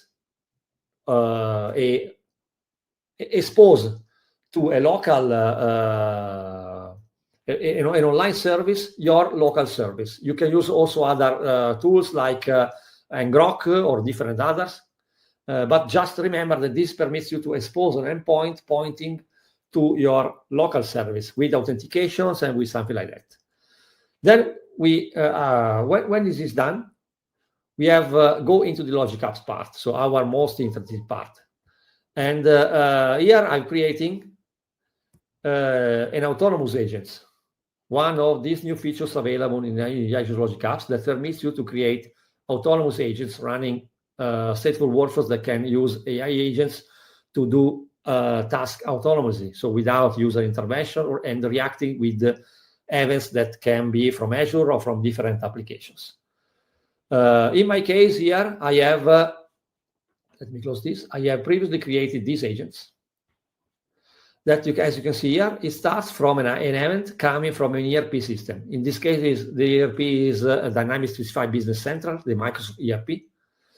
So I'm reacting to an event in this case. So when an item is created inside the ERP system, I'm retrieving the details of this item. And when this item, the created items are details, these details are retrieved. Here is where it starts the orchestration. So the main agent is GPT-4o online model. That is an agent responsible to generate marketing descriptions. But when you need to generate marketing description, you need to call the appropriate tool. And the appropriate tool is this tool called marketing text generation. And this tool calls my local LLM. So here is where I put the URL, now it's masked, of my local service running the LLM. And here is the message for the LLM. So I send it to my local LLM to create a marketing text for this item, passing the item name coming from the ERP triggers with some limits or with some rules. Here I simply create a very simple prompts. But here, as you can see, this is an action that calls my local service, not my online one. What happens in this case is if, let me show, go here. And if I, for example, I go into my ERP system and I creating a new item, I select, here it's the ERP, so it's just for showing, I create an item called, for example, Surface Laptop, something like that. I create this item and I close this item. As you can see here, there's a bit of moment where you will see that the GPU will increase. And this is the moment that where the local LLM is executed. And if I'm going to check the run history of our workflows, you can see that our workflow is executed, and our workflow is executed, and the description, the item description is generated. So here I have my item description, that is meet the Surface Laptop where blah blah blah. So a long marketing description. And if I go into the details of this, let me reduce a bit the resolution, otherwise there's a problem. If I go into this, you can see that this marketing description is generated from a model that is my offline model, and this is the response. So here I have all the details about my calls. So my calls is not executed by the online models, but it's executed from my offline models running in my own environment. So in my own laptop in this case.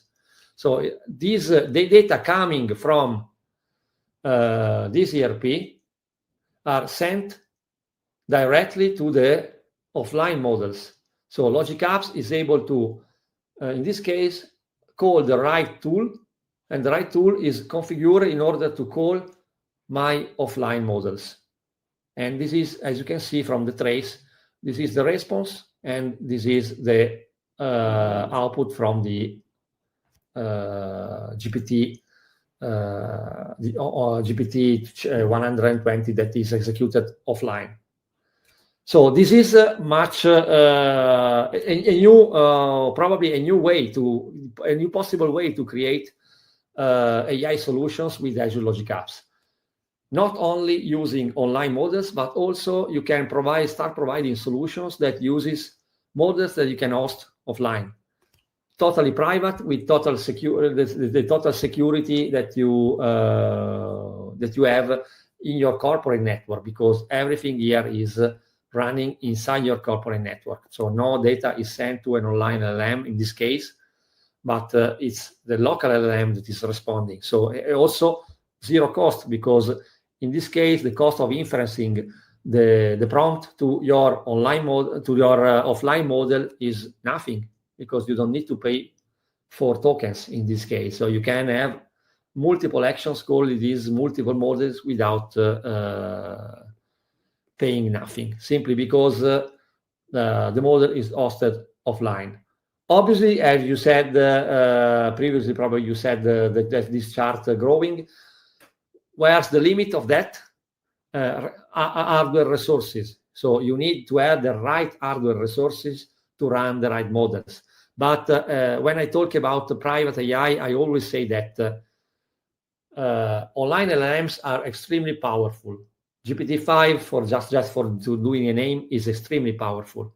But do you really need the power of GPT-5 for every business task you have? Probably no, because like in this case, generating a marketing text with GPT-5 is too much.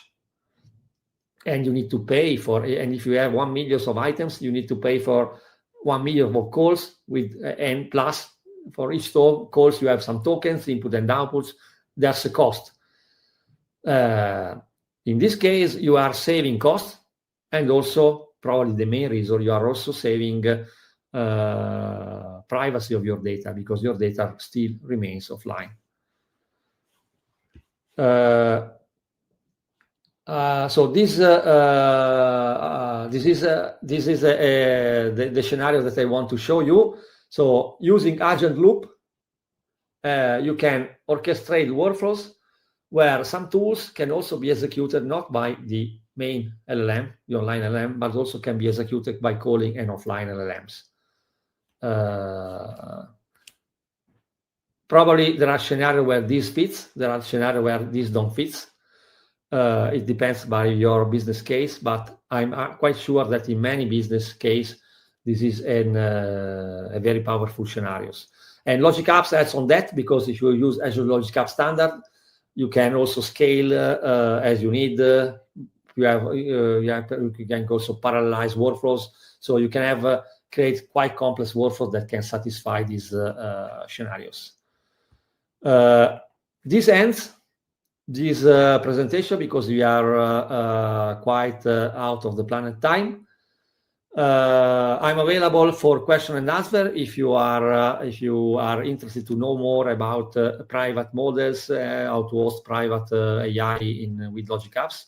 So feel free to ask questions or directly write in to me if you want to need some more. Thanks a lot, and see you.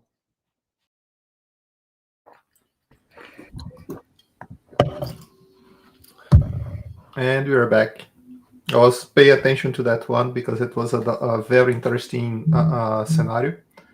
And I think it's, with some improvements that we're going to be doing later, this scenario can become even more streamlined, right, Kent? Yeah. No. So as we kind of alluded to in the chat, that we do have some plans. Well, it'll be announced at Ignite just to support bringing your own model.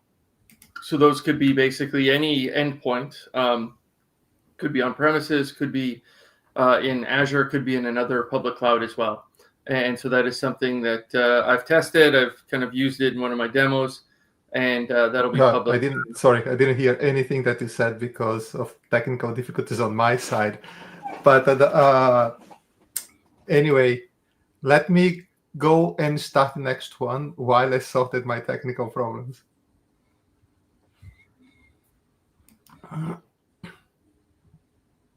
Just give me a minute. So now we have a session from Tool, and is a quick session showing how we can do smart invoice processing using Logic Apps and AI.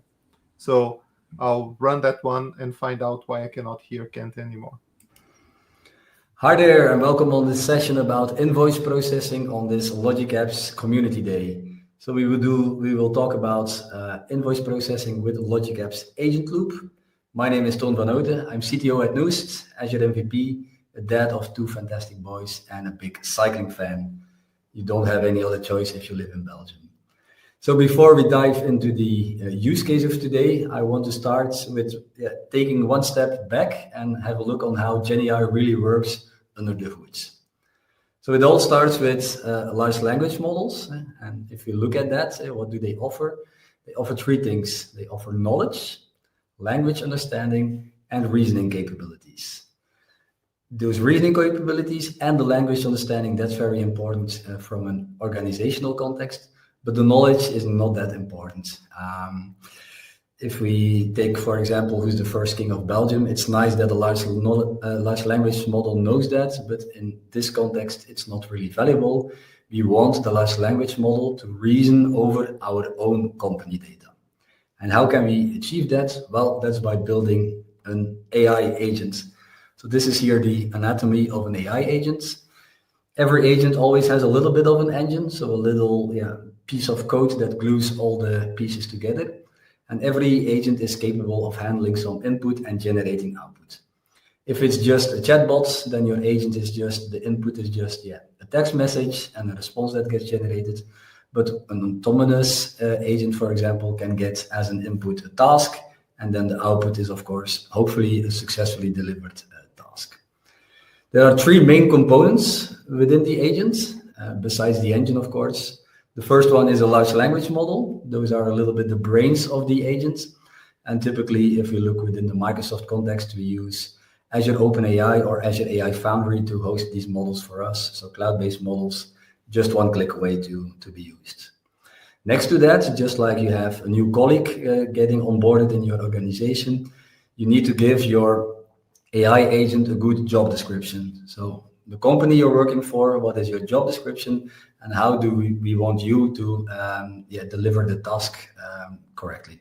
So that's the second component of an AI agent. And then the last one, the most important ones, to be honest, are the tools. And the tools allow the agent to connect to all your various systems that you have within your organization, like CRM, maybe a product information management system, or ERP. And how will a large language model decide now which tool to use for the job? Well, that's based on the tool descriptions, because it's still a language model. So that's why tool descriptions are very important. You need to make sure that your tools are described in the correct way in combination with your prompt. So the large language model can decide which tools it wants to invoke at what moment in time. The large language model itself will not invoke the tools. No, it will give the suggestion to the engine, and the engine will execute the tool with the parameters that the large language model decided, and then the engine will return the results back to the large language model.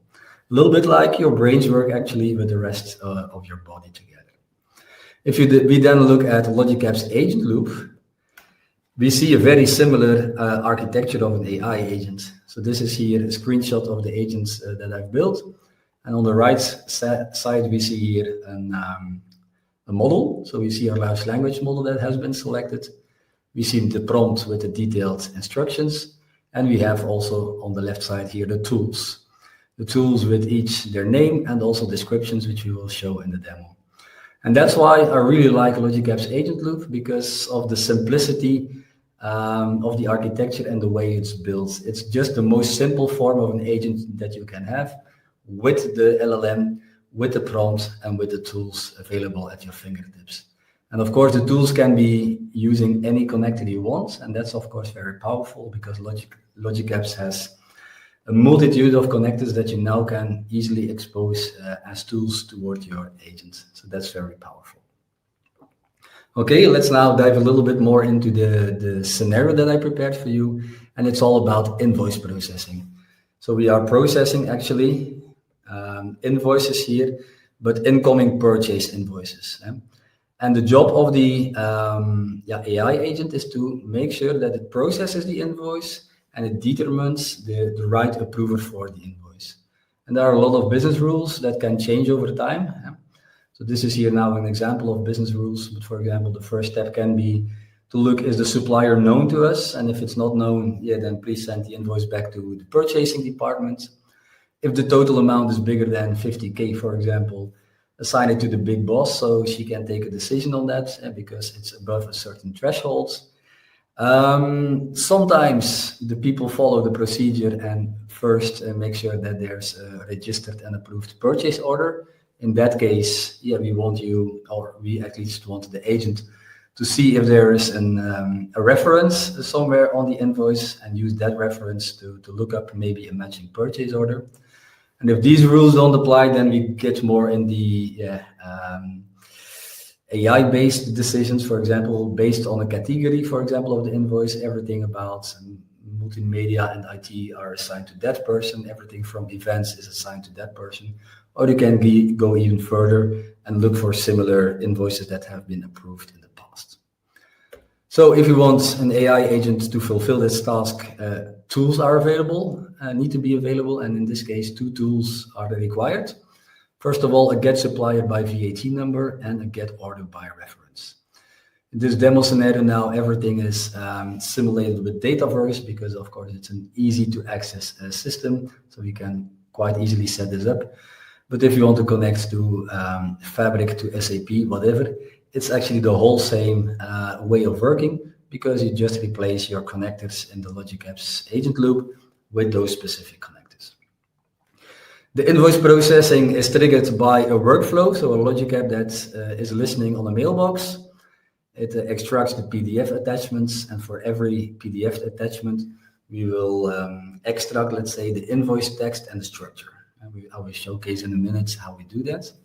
And then the large language model will take the first decision. Is it a known supplier, yes or no? And in order to do that, it will see, I have here a tool, get supplier by VAT number. So it will extract the VAT number from the invoice structure and invoke the tool. And in this case, the tool will return a known supplier. So this rule does not get fired. For the second rule, there's no tool involved because the large language model knows the total amount and it can just make a decision, is it bigger than 50K, yes or no? And then the third one, is there a matching purchase order? In this case, there is an order reference on the invoice. So the tool get order by reference is invoked. And in this case, the details of that order are returned. So we see that the invoice approver is the owner of the order of the purchase order, and the workflow can continue processing, and we post, let's say, an adaptive card in Teams. So a human in the loop can still verify if the decision was right before really assigning it to the right approver. So this is just a setup to demonstrate how LogicApps agent loop can work with this setup. So a small demo over here. So we go to our next screen where we have all our suppliers. So this is Dataverse where you see the suppliers, and one of the suppliers in the demo will be the U2U over here. We have another view here where we have all the active purchase orders. So these are purchase orders, just some dummy data. And here the P005 is the purchase order that we will use in the demo. So remember, it's assigned to my name and it has a total amount of 50 euros. We have then our Logic app that is listening on the mailbox. So we have here the well-known trigger when a mail arrives in the shared mailbox. We filter out the PDF attachments, but because maybe there are some email footer attachments and so on. And then we look for every attachment separately. We download the attachment and then we use here the connector. This is a very nice connector. The Azure document intelligence that we use. So we send the PDF to it and we get the markdown back. So we ask the content to be returned as markdown. And then we invoke Azure OpenAI where we say, okay, here you have the markdown file. Please extract the following structured information from it. I want you to return a JSON with the supplier, the IBAN number, the VAT number, the reference, the total amount, and the invoice allowance. And that's structured data, that structured JSON is what we send to the other Logic app, which is displayed over here. So here we have the other Logic app, and you see something special over here. This is an agent loop. You see the same look and feel. If I click on my agent, you see here the deployment, so the model, the LLM, the large language model, and this is here the instructions. So you see we use here the dynamic content, so I'm passing actually the extracted metadata from the invoice directly into the invoice itself. And here you see all the processing rules, also the format in which it should answer, so I expect this JSON format, and then some examples and information on how the rule processing should be formatted and so on. Then the most important parts are the 3 tools that you see over here. We have a get employees, which gives you just a list of the approvers that are available. the get suppliers, and then maybe the most important one here, the get order by order reference, where you see it has a description over here, but also an input parameter, in this case of the type string. All right. So I did send already the email up front just to make sure that we don't have to wait. You see here at the end, the agent, or at least the workflow, will post an adaptive card on Teams. So if I now have a look at Teams, you see that I have 3 adaptive cards. So 3 different invoices have been processed. The first one, there was no matching purchase order. So actually this one was an invoice with socks, so some merchandising. So that's actually the category that was assigned to Amina. I can still change it here, but I can say, okay, this is fine for me, and the workflow will continue. Here, this is a training that was followed by U2U, but here the agent advises that, okay, the supplier is known, but the IBAN on the invoice does not match. So maybe there might be some fraud. So that's why we forward it to Sam of the purchasing department. And then maybe the last one that we can show over here is there was an order reference. So we looked up the order reference, and you see here that there's a notice that the invoice is a little bit higher than the original purchase order. Remember, the purchase order was 50 euros. So this is all done dynamically, determined by the agents. So you see, very powerful way. I think this showcases how you can use LogicApp's agent loop as an AI agent, consisting of 3 important aspects. There's a large language model, the instructions, and most importantly, the tools. And with those tools, LogicApp's agent loop really makes a difference, because it has hundreds of connectors that can connect to all your various backend systems. So I hope you enjoyed this episode and enjoy also the rest of the LogicApp's Integration Community Day. Bye-bye.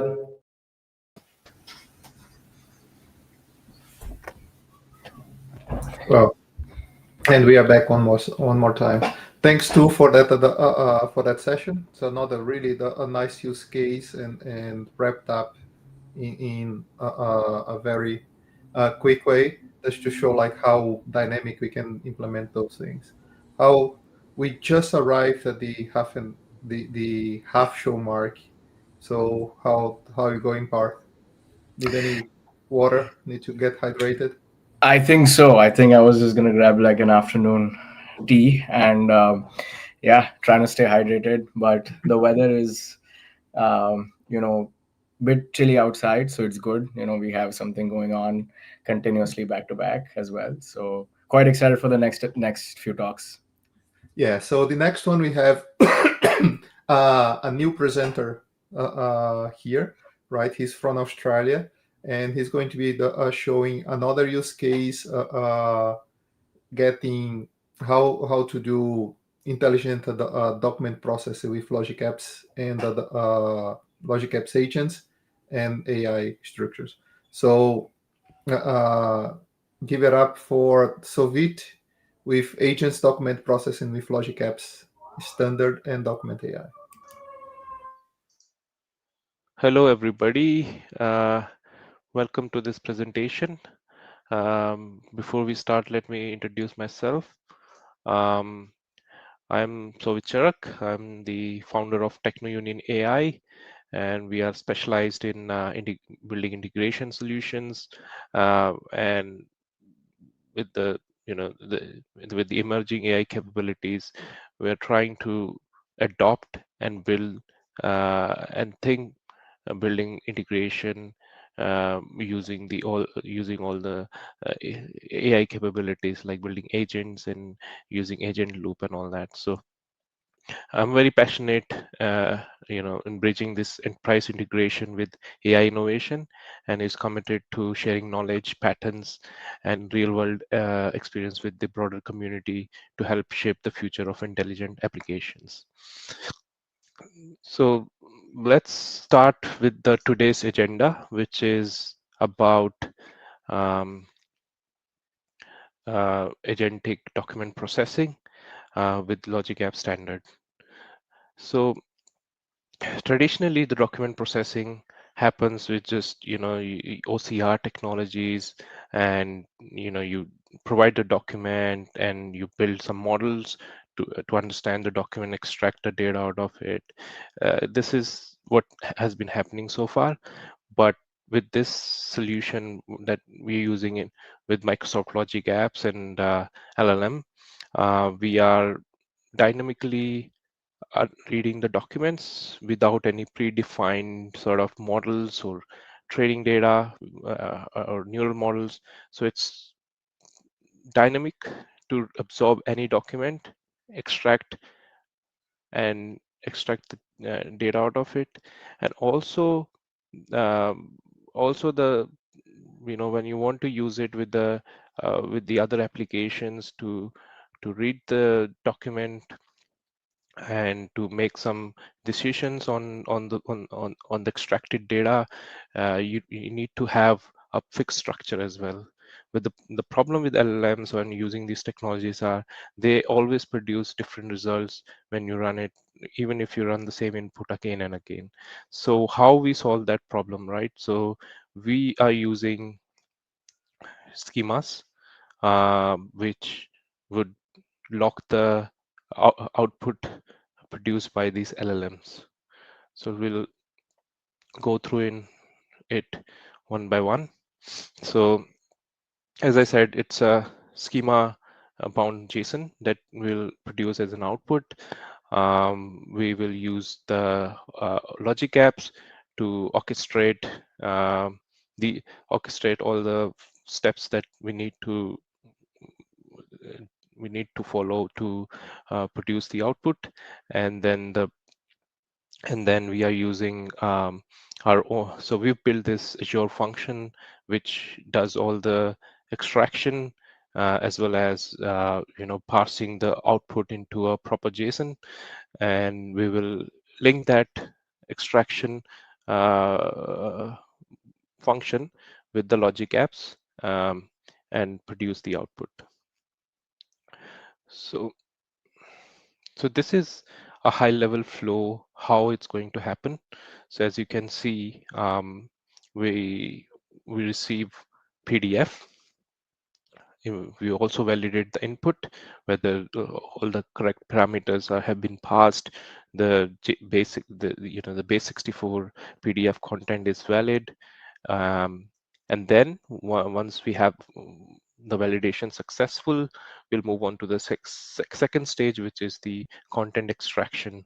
So we run the model, we run our own function with the model, extract the data, and then it will produce an annotation content pages that we need to pass into an LLM just to make sure we are getting the right structure and content that we need.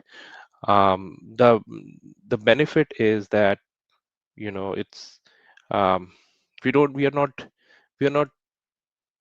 creating any model, or traditionally you have to, let's say if you're using Azure Document Intelligence, you have to basically create a neural model, train your documents with it, and then you will get a fixed sort of structure that you can use for your downstream systems to read and make decisions. However, there's a lot of training time. It's a lot of um, um, there is a challenge of accuracy as well. It's not able, and then we had these challenges of reading some documents, checkboxes which were where which were not straightforward and was difficult to read. But with this solution we were able to do it. But yes, of course we need to take it to the next level, which is like, how can we do it with all different documents in runtime? And that's where this LLM came into the picture. So once we hook that function with the LLM and then give a schema, it will always give me a consistent output. So that's about it. Let's move on to the demo. So what are we going to demo today? So I have two demos today. So one is I'm going to show you the function that Azure function that we have built, where how we are passing the content and the schema and what results are we getting. And then I am going to use this function as a tool in the Logic App agent to basically read some documents, make some decisions on it. And it's just one of the tool, and it's going to demonstrate the capability of agentic loop in Logic Apps, and then how easy it is to basically build such complex queries or requirements with the help of agents. So let's go through it. We'll start with the first demo, which is the document intelligence function. But at the very high level, I want to show the architecture, but we'll go through it later. Let's jump into the demo first.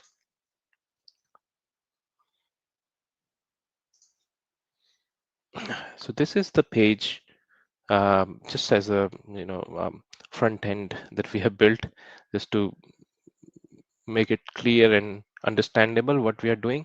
So here I will upload a document,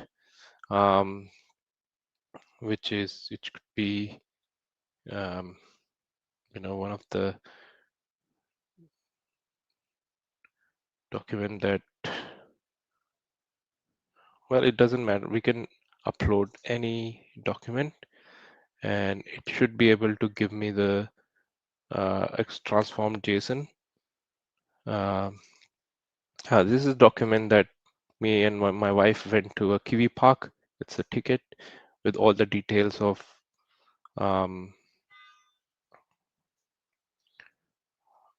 the itinerary. So let me process this document. So this will give me a JSON output, and I can use that JSON to basically build my workflow. So as you can see, it extracts all the details from this PDF in JSON format. And basically the other thing what I wanted to show is, if I need to give a specific schema, then I will first need to make sure that I have the schema. So we have given the option, in the response, you can include the schema.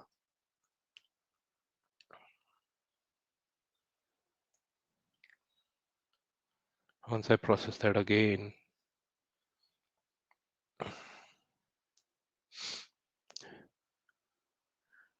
it should give me the schema in the response, which is this one. And now, since I have the schema over here, I can use that to modify it as well. So I'm not sure yeah. Let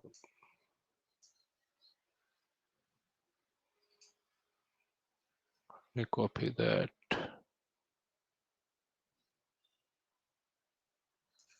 Over here, and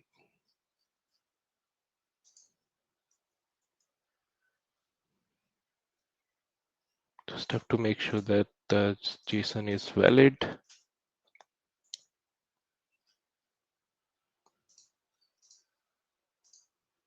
Looks good.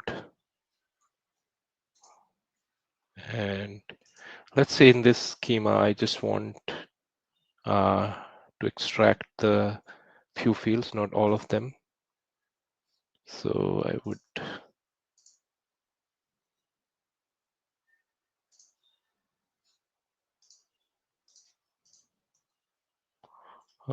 just cut down the schema with few properties.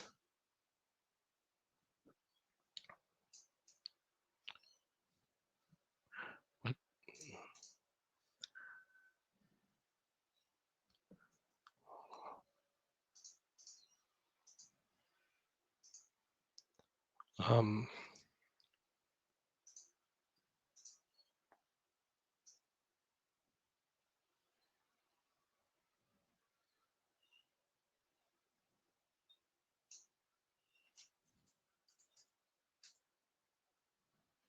yep, let's reduce the properties just to have few fields. I think my schema parsing is not correct, but this is the idea, right? So you can, once you have the schema, you can change the fields. You can only give those fields which you want, and it should give you the output straight away. So just a little bit um, details on that one. So how this is happening. So basically, you know, these schemas are basically using a small language model to parse the content into JSON, and you basically this will be basically the prompts in the small language model to ensure that your schema will be as one of the prompts user input to the small language model to extract the schema. So now let's go to the AI agent loop. I want to use this function as a tool to actually use demo you some use cases. For example, here, if you look at my screen, I have created an invoice accountant where my agent will go through the invoices that have been receiving into my blob. They are stored in as a blob content into containers, and this agent is going to use all these connector as tools to basically execute the task that I want to. And if you look at it's a very basic agent which has tools for reading the blob, and also this is the HTTP call to my document processing function, and basically it will do the extraction and provide the JSON back to the agent, and then agent can use that as a reference data to produce the output. So very basic agent. Let me give you a quick demo on this one. So let's say, if I ask how many invoices have I received so far, and so this is just a basic query. So as you can see, we have 6 invoices. Then I will say, give me the most expensive invoice details. Right, so this is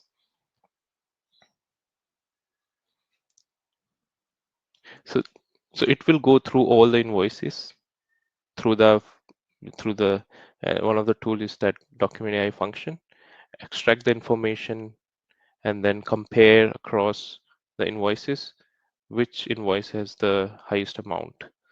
So it should be able to give me the details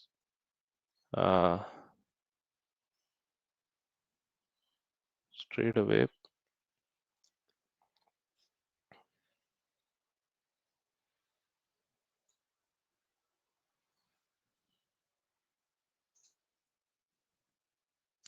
Also, I wanted to show you the documents.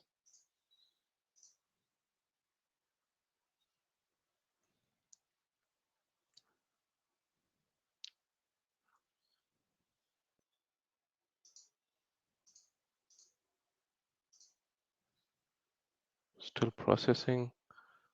Maybe let's ask some other question. Oh yeah, so here you go. We got the output. So these are all the invoices. We've got 6 invoices, and as you can see, Bob Smith, a supplier of mouse and laptop, is charging us the most, and that's the correct comparison. Yeah, and then I can also ask like some sort of aggregated question, like tell me the total amount that I owe to, let's say, Charles Davis.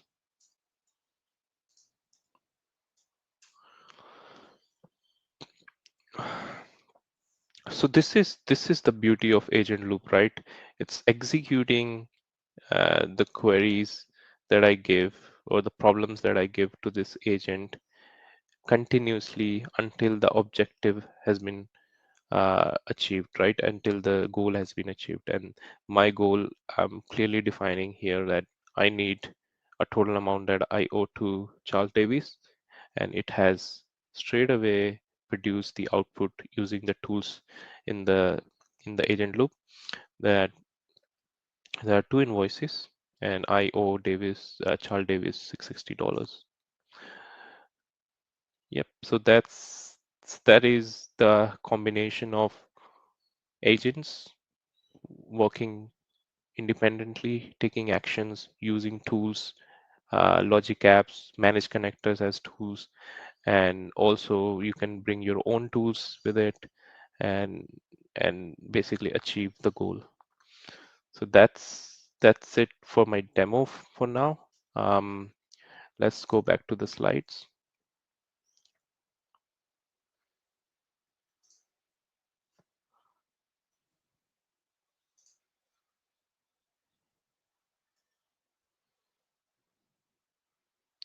So yeah, so with the architecture, it's at a very high level. We are using a classification. If I explain this solution of one further down, we are also storing all the schemas into a SQL server, just in case, if in a solution where I have a fixed type of documents, and I don't want to pass them all the time, I can also pass the document type, and based on the document type or based on the document content as well, it will query the SQL database to find out the right document. Similar to what we have seen with the agent. Agent will query database, find out the right schema, and then apply that schema and extract the content. So this is where we are getting into. Yeah, this is what I was talking about. The other schemas are dynamic, and basically if you pass the schema from your request, it will overwrite what you have in the database, and the new schema will be stored in the database. And then LLM helps that to detect which schema to pick based on the document content.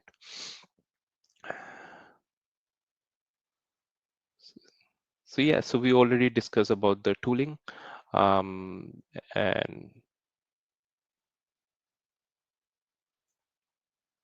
yes, that concludes the demo and my presentation. Feel free to ask any questions or any sort of experience if you're doing similar things. Thanks.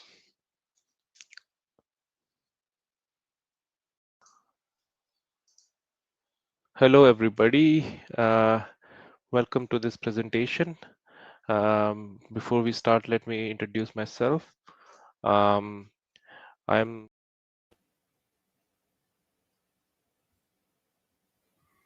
Hey everyone, I'm back.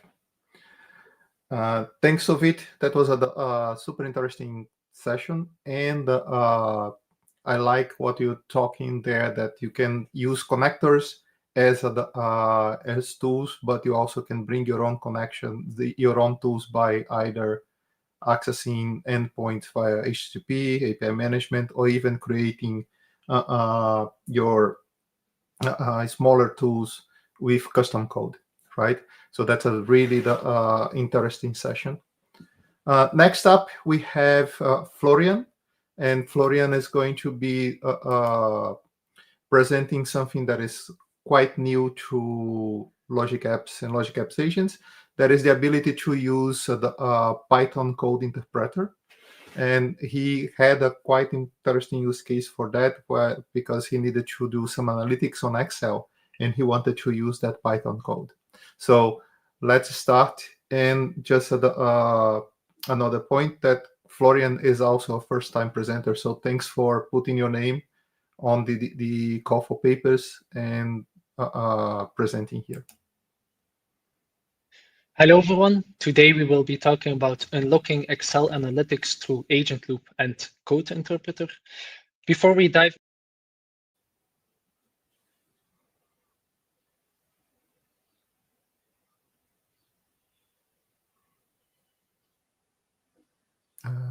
we're having some trouble.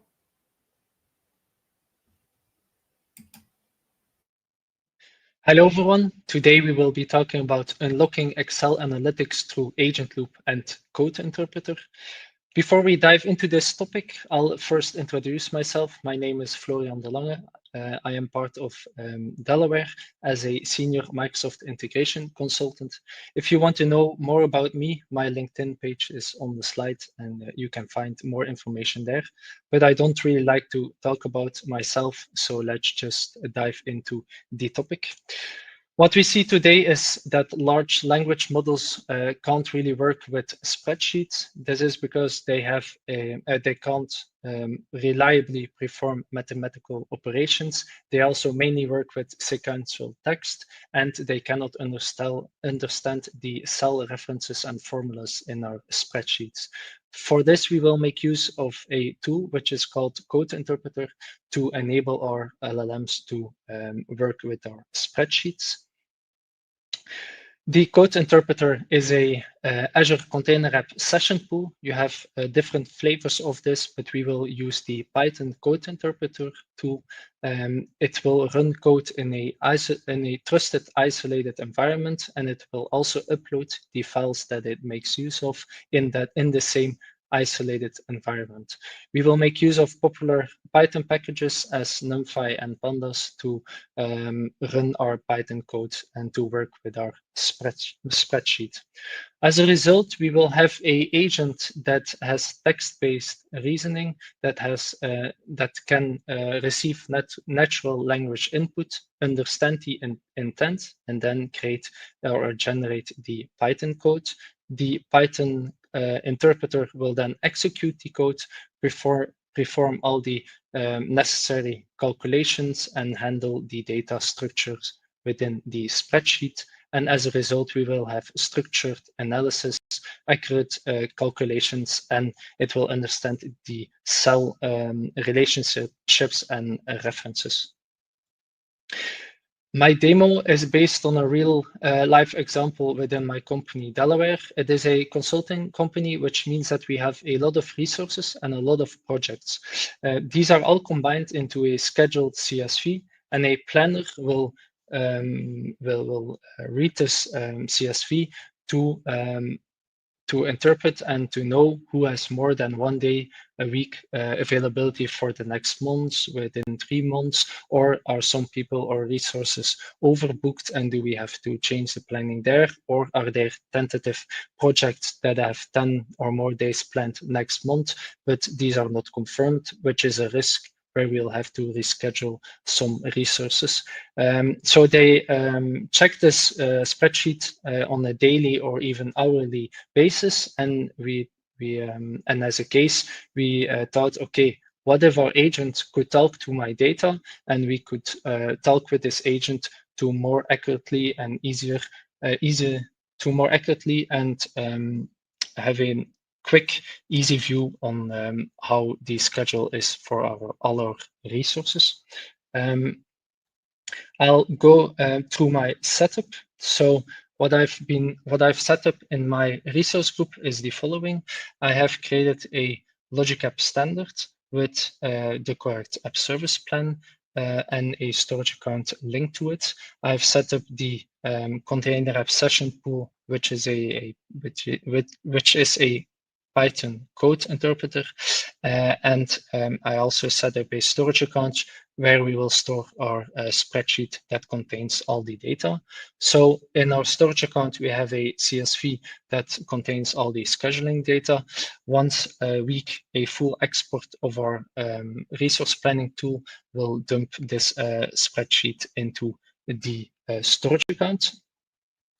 Before I go over our agent, I will first quickly show the spreadsheet itself. So we will have resources. So all our resources are defined in here, and also the profile and research type, which is important. Sometimes you want to plan a manager on a project, sometimes a consultant or senior consultant. We have also all our projects where they are staffed on, and also the status, how many days are they available in the respective months, how many days are in request or approved. So with this data and our conversational agent, we can start working on our agent and interpret this spreadsheet and get valuable data out of it. So we will fetch the scheduling file from our storage account, and then we will go into our agent. It is connected to GPT-4o, Azure OpenAI resource that is managed in our AI Foundry. And to go over the prompt, which is the main important part when we're talking with agents. So at first, I define their role and identity. It is a specialized resource capacity analyst that will help us with planning and bench management. And it will only answer questions related to bench management. I've seen that if I would not include this, the calculations and understanding what my intent is with my question is a bit, will not work that straightforward with our agent. Then as a first step, and this is very important, as your LLM does not know the current date time, and if I ask a question, what is the resource planning of next month? Yeah, it needs to know that next month is, in this case, November, and we're currently October. So I had to include this step and to make sure that it knew the current date time. I will also notify where we upload the CSV file, and this is in that isolated environment that I have talked about. I have to define the columns in our spreadsheet, and I had a lot of issues with this, as it often would stumble in the first step of my conversation, as it did not fully know, or it was unsure that, okay, I have all these columns defined, but when I look into the spreadsheet, I think they are wrong. Well, they were not wrong, and I had to nudge my agent on, okay, it is okay, go ahead with the generation of the Python code. With this sentence, most of the time it just checks it by himself and then sees, okay, it is okay, I can go on with generating the actual code. As my spreadsheet is a bit complicated and needs some additional context to make sure that he can generate the best answer as possible, I had to tell him or tell my agent that all the admin projects are internal, so they are classified as leave, trainer, or admin, and all other projects are billable work. I also had to really define the status type, as it is important to correctly interpret all the data. So approved is a confirmed project, in request is a pending project, and tentative is a project that is planned but not yet approved, and available is all the remaining capacity my resource has. I also had to define that the scheduling is done in days, as it at first would interpret it as hours, which has a lot of weird results. So I really had to say, okay, this is done in days. And lastly, I really had to define the available status, as it would do a lot of mathematical calculation to see, okay, which available capacity I have based on the amount of days in the month. No, it's just, if it's a positive value, that amount is the availability. If it's a negative, my resource is overplanned. And then lastly, the sentence that I just straight copied from the demo of Microsoft. This will make sure that the Python code is passed on correctly and executed correctly. So moving on, going through my agent. So here we will have the date time tool, and on the other hand, we will have our Python or code interpret tool, where we first upload it and then execute the Python code through the parameter. So my agent will generate the code and then pass it through our parameter. And as a result, we now have a conversational agent that we can ask questions to. For example, who has more than 1 day availability next month? So it will now generate everything. And at first, it will check the date time, and then it will see, okay, who has 1 day per week available in November, and I have all of these. Now I want to really make sure that it is a non-senior profile, so I asked this as well, and then it will correlate that section. I will just, so we have no non-senior profiles available in November, which is perfectly possible. And then lastly, let's see who is overbooked next month. And we have 2 of them that are overbooked next month. So this concludes my demo of the conversational agent with our spreadsheet and generating all the necessary knowledge through Code Interpreter. Lastly, I want to just mention that at first I was really thinking, why am I making this? As you could just filter all of this. You could just filter on available days and then filter who has the most available days. But as I was working with this, I think it's really important to really make sure that your agent understands the full spreadsheet. That's why my prompt was that extensive, as I think the value here is that at first the filters are really easy to do, but once you ask a lot more questions, you don't have to make, let's say, 10, 20 filters. No, the agent knows what it's doing and it can answer all the questions without you having to create a lot of extra queries or filters or formulas. So that's really the value here of our code interpreter together with the agent. Thank you for listening and have a good the rest of the community day.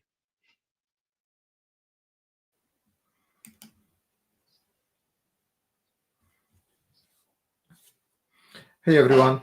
Yes, that was a very interesting session. One of the things that I found more interesting on that session from Florian is that actually the Python code interpreter allow you to bring your own code, or as in his example, allow the model to generate the code for him, right? So in this case, he didn't even need to actually write that code. He allowed the agent to create the best code to answer the questions that he had. So that was quite interesting. So we've been seeing a lot of other samples of agents and use cases of agents.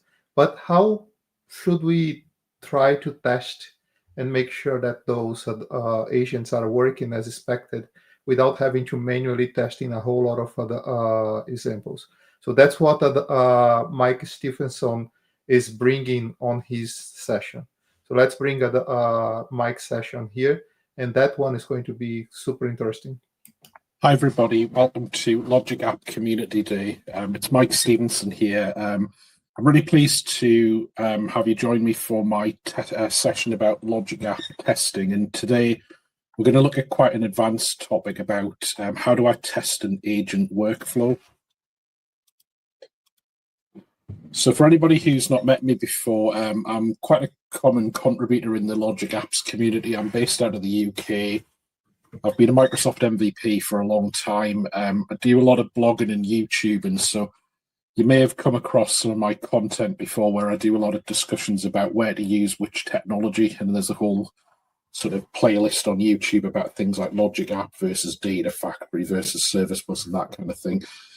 Today we're going to be talking about one of my favorite topics. So we're going to talk about Logic App testing, and I think this is really important for people who want to deliver good quality Logic Apps solutions, and we need to reduce the risk so that when we deploy our Logic Apps into production, we're going to be confident that they're going to work well.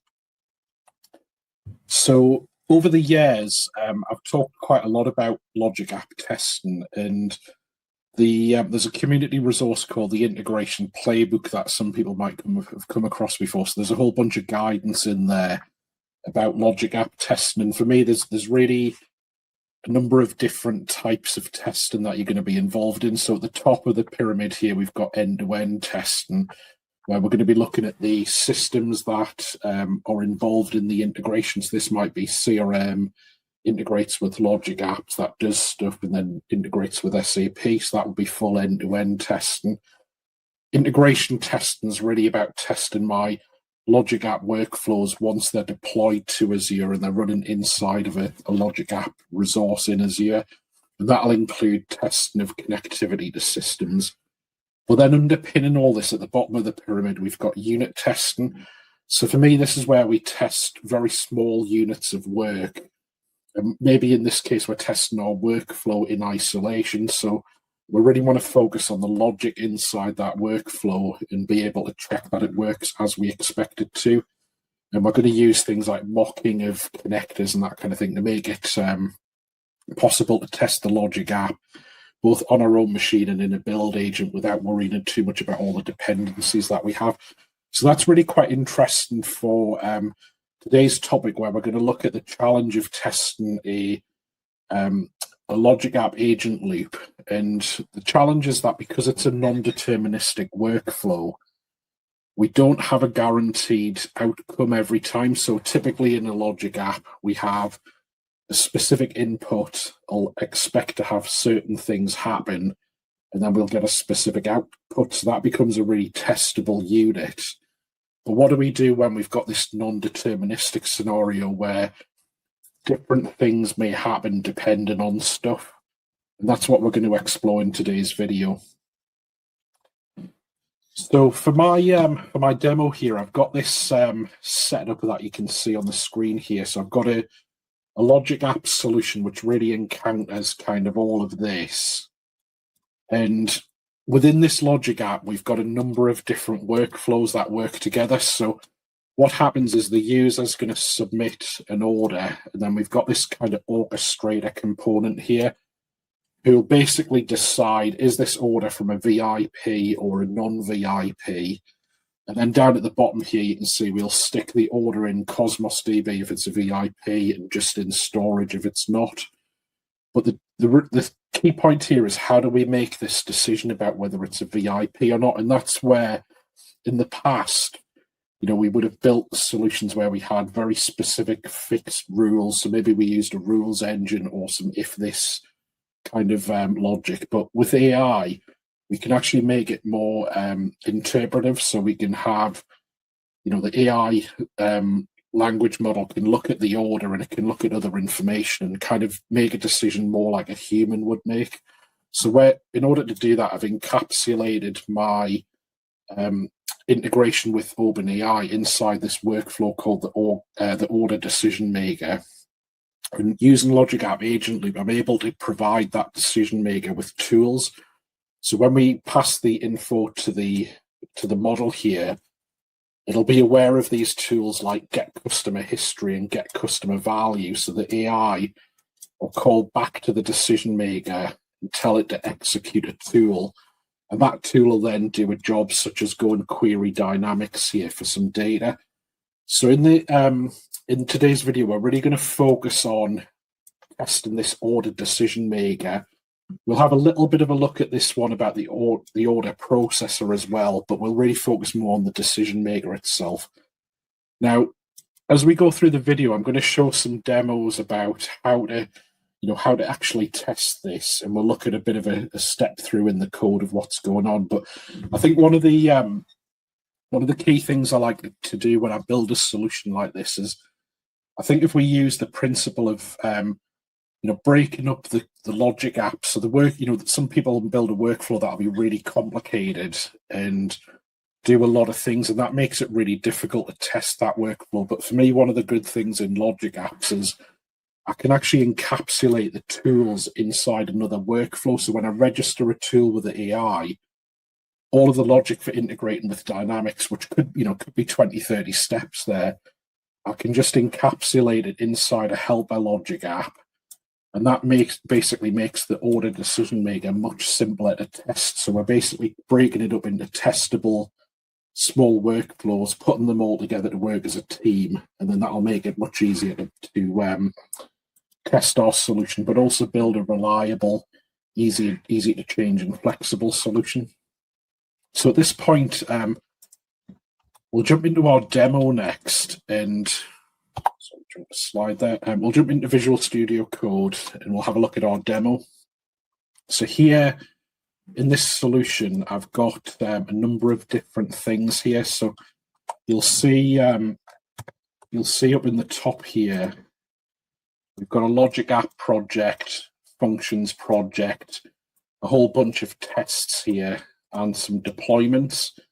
And this solution is going to be made available on GitHub, so people will be able to have a look at it afterwards if they want to see how we've done these things. But we'll start off by having a quick look at the order decision maker. So if I open that in the designer here, and you'll see we've got a typical logic app agent loop type workflow. So here we've got the definition of the agent. Here I've registered a tool for get customer history and another one for get customer value.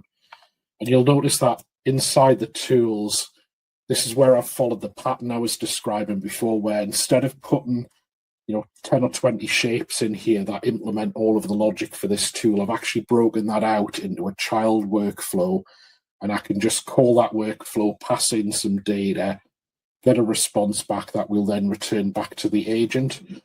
So I'm going to, I think at this part, we'll just have a quick look at the agent's instructions here. So you'll see we've got a system message that basically describes how I want the agent to process this order. So I'm going to say, right, you need to look up the customer order, you need to look up the customer value, you need to decide if the customer is a VIP or not.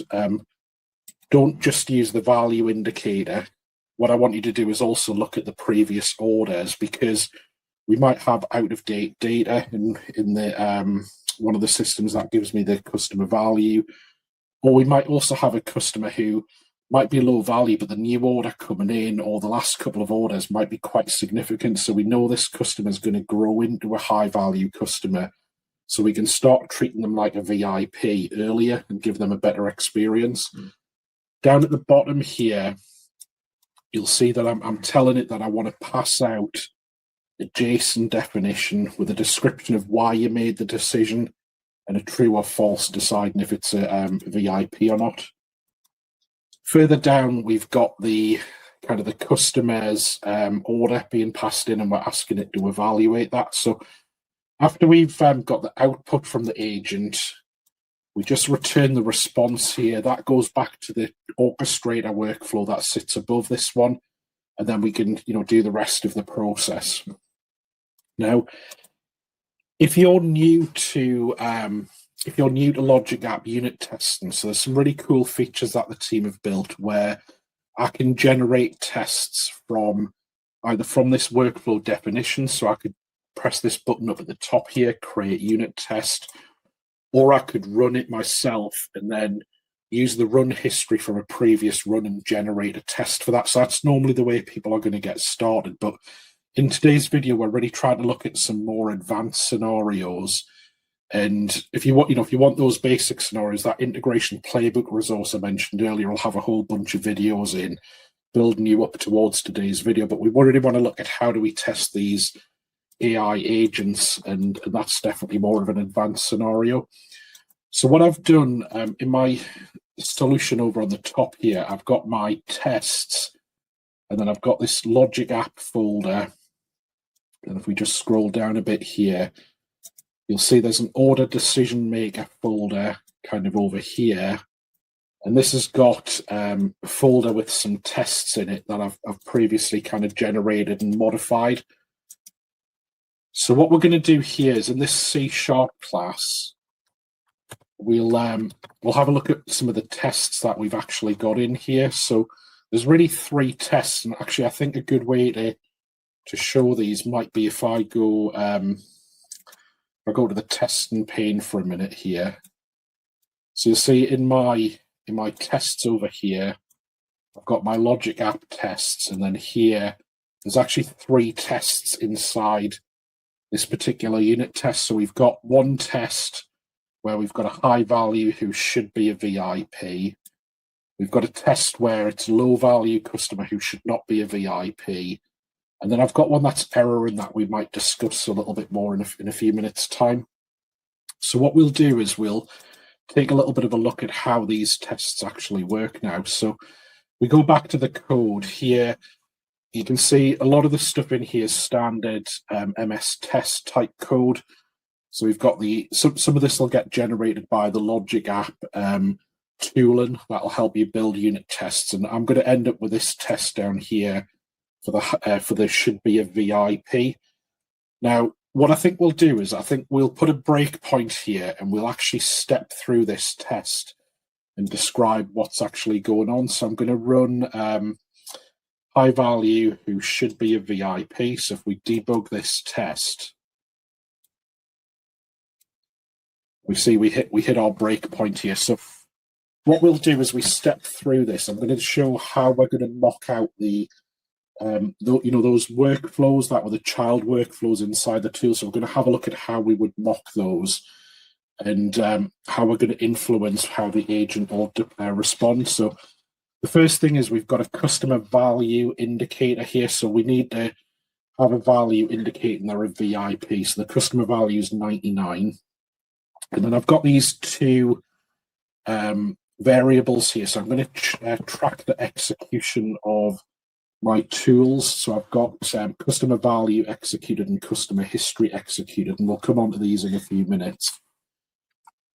We then have to describe the mock data that we're going to supply to the logic app test framework. So what this will do is when we execute the test, we're going to use the logic apps testing framework where we'll provide information about the workflow that's going to run. We'll provide information about the mock data we need to supply so that it'll basically return data instead of calling the system connectors that we have. And that'll basically all run and execute as if it was a real running workflow. So what we're going to do to start with is here, this bit's quite interesting. So we've got this mock data.actions, and then I'm looking up an action called get customer history. So if you remember from the workflow we looked at earlier, there was a helper logic app that I called get customer history. So we're going to map to that action, and then using the onGet action mock, we're going to supply a response. So what will happen when the workflow runs in the test framework is the workflow is going to come down, call the agent. The agent's going to then call back to the workflow to execute the tool. The test framework that's mocking this all up is going to make it call this bit of code here, which will then execute when the tool gets called. So if I just scroll down a little bit here, what we'll do is we'll put a breakpoint in here, and you can see here what this tool is going to do is it's going to return a response. So we're going to say that the workflow status for that child workflow succeeded, and we're going to return data from a file here. So actually in the folder structure, there's actually a response file that I'm just going to read and return some data from it. Okay, so if we step over this bit, and we should see that re-execute in a few minutes, and then here we've got the same thing where we've now got an action called get customer value, which was the other child workflow, And then here we're going to return a JSON object where we're going to supply the customer value. So instead of reading from the file, we're just going to build it on the fly.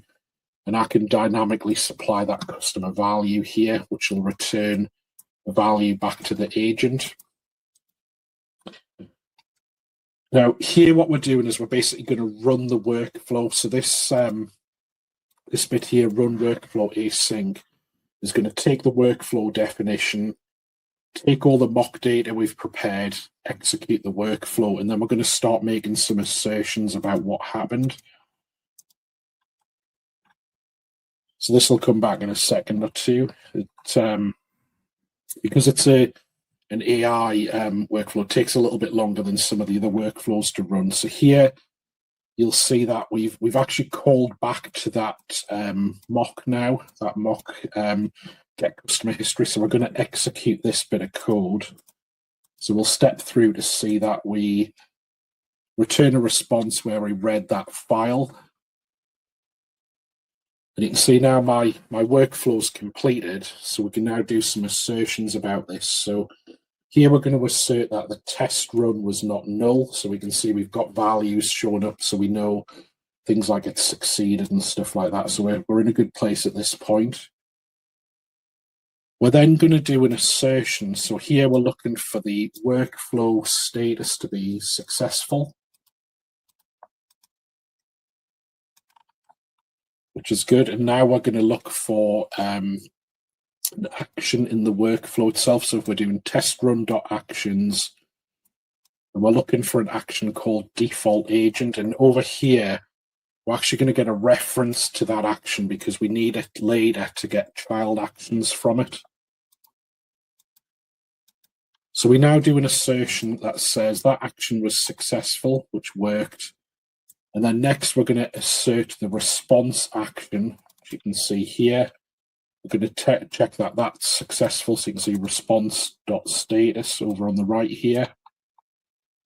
Okay, so that's really good. So now we know we got a response that came out. Now, the problem that I have with this AI agent loop workflow from a test perspective, there's really two challenges for testing it. So number one, as of right now, we can't make it mock the call to the LLM. I think that'll probably come down the line. We did mock the tool execution, but not the LLM. So we do have that one dependency currently we can't mock. But because the tools get executed, at the minute I can't in the run history easily find out what happened for that tool. So what I did here, if you remember, I checked the execution of those tools. So whenever they got executed, I logged a variable to set it to true. So I know they got executed. So here, these two assertions down here, they would check that both those tools were executed, which is one of the things I expect to happen based on the system and user prompt. So at this point, we're good. We know our tools got executed. Now here, we're going to look for the response body. So here, we're looking for the action called response, and we're going to get its output. We're then going to get the body. So we're going to look for the $body JSON property. And inside that, we're going to look for the VIP property. And then here, we're going to parse it as a Boolean. And then down at the bottom, we expect is VIP to equal true. So if we just step through that and complete our test stuff now. And if we go back to our test window, over here, you'll see our test score is VIP, is showed up as green, and that was successful. Now, when it comes to the is not VIP, the decision in the code's really the same. So I think a little bit further down, I've got this one. So should not be a VIP is here. You'll notice that the test's actually the same. The only real difference is the value is 5 instead of 99. And then if we go further down, the assertion at the bottom here is we expect it to be false. So everything else is pretty much the same, which makes that test very reusable. And that gives us a good sort of test that the decision was either VIP or not VIP. Now, I do have another test which I think is really interesting. So here, if we go back up, right, so I've got this test called error a tool failed. So what I'm trying to do here is, if we step through this, I think it'll be quite good as well. So here, I'll just debug this test. And you'll see here, so when we have the mocks get called, so it's really the same test as before. The only key difference is instead of returning a success response, you'll notice down here we're returning that the mock fails. So when the model calls back to the logic app executes the tool, the child workflow, then the mock for that returns an error from that workflow, which will go back to the model. So here what we'll do is we'll just step through this a little bit. So if we run the workflow now, we should see the workflow jumps back up and executes the tools. So you can see here the two tools execute and they'll return failed, which is great. So now we should, I think I passed straight through that. I didn't have another breakpoint. No, we're good. Sorry. So you can see here now we can test the execution of those two tools was both true, so they both executed fine. The problem that I get is down here.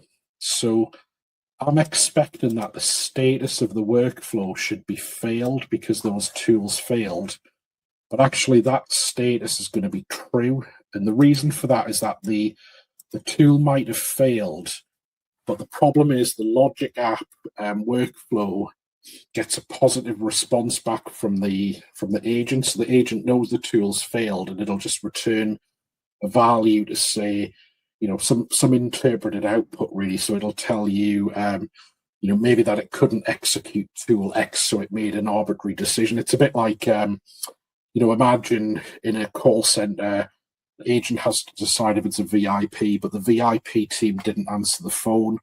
So the agent then has to decide to do, true or false. And they probably would assume, let's treat them as a VIP unless we're proven otherwise. So really the agent in Azure OpenAI is kind of doing the same thing here. So that this test will actually fail because the error was swallowed up by the AI. So we'll see that here where we get a failure. And it's really about that expectation. So that there's really three interesting scenarios here during the code we've propped up. So we've been able to test the AI, maybe not 100%, but certainly probably around 80% of what we would want, which is a massive step forward. And we just have to be aware of those couple of constraints. Now, if we go back to our slides, so really there's a couple of key things I want to be aware of in the recap. So number one, break your workflows up into testable units. So hopefully you saw that in the pattern earlier. Take out all those steps you would put in the tool and put them in a child workflow and call it. I can then test the child workflow on its own, and that'll make sure it's a much more robust solution. The mock data, so we can mock out calls to the child workflow. We can mock out calls to all sorts of other connectors and that kind of thing. The bit we can't mock out in this scenario is the call to the AI, so we still need that dependency to be there. Be aware the agent keeps going if a tool fails. That's really quite important because your error scenarios might not fail the way you think they're going to fail. So we've covered really the key bits now. I think one last bit I want to show before we start wrapping up here is just on the DevOps process. So here I've got a pipeline, and I want to just show that these tests can be ran in a DevOps pipeline very easily. And we'll have other videos in the integration playbook going into that in more detail. But here you'll see I've got a pipeline that's ran at the minute. I've got a number of stages here in this build unit test and package stage. Down here, I've run my logic app unit tests. So here you'll see out of my tests, there's 1 failed and 14 passed. So the one that failed, the one we've just looked at, the AI test, where we can't handle the error the way we thought we were going to do. But here you'll see all of those tests that passed. If I scroll up a bit, there's going to be more info about the one that failed over there. So this is dropping exactly into the DevOps process, the way we would want our tests to fit in, regardless of if it's a logic app, a function, .NET code, or something else. So this is really good that it fits into what we've got. And then even in DevOps in the plans here, I can get the test runs as well. So you'll see I've got recent test runs, my logic app unit tests here, 14 passed, 1 failed. I've got all the results over here, so we can see it's that one we looked at before. And I can have a little bit more of a look at that. So we're ticking all the boxes of all the good standards we want in Azure DevOps to build good quality logic app solutions. Now, I think last but not least, the key point for this video, and I think everything really for logic app unit testing, it's not about being perfect. It's about reducing risks. So when we unit test in a .NET world, it's very easily to write mountains and mountains of unit tests that test every possible scenario. When you do integration work, it's much harder to do that kind of testing, and I think you'll spend a lot of effort trying to be perfect, and I think you'll probably never get 100% of where you want to be. It's much easier in .NET to get that perfect test coverage. With logic apps, I think if you focus more about reducing the risks, so how can we reduce the likelihood of when we go to the system test, the UAT, or the production environment, we've got to be reducing the chances of us having problems. And I think the unit testing framework massively moves us forward in being able to test those edge cases in a workflow that are really difficult to test without mocking those dependencies. And that's where I think the team have done a really good job here. So just to wrap up there, I hope you've enjoyed this video. Love to hear how people get on with the unit testing framework. As I said earlier, check out the integration playbook. There's more kind of content there about different types of testing. Thank you very much, and enjoy the rest of Logic Apps Community Day.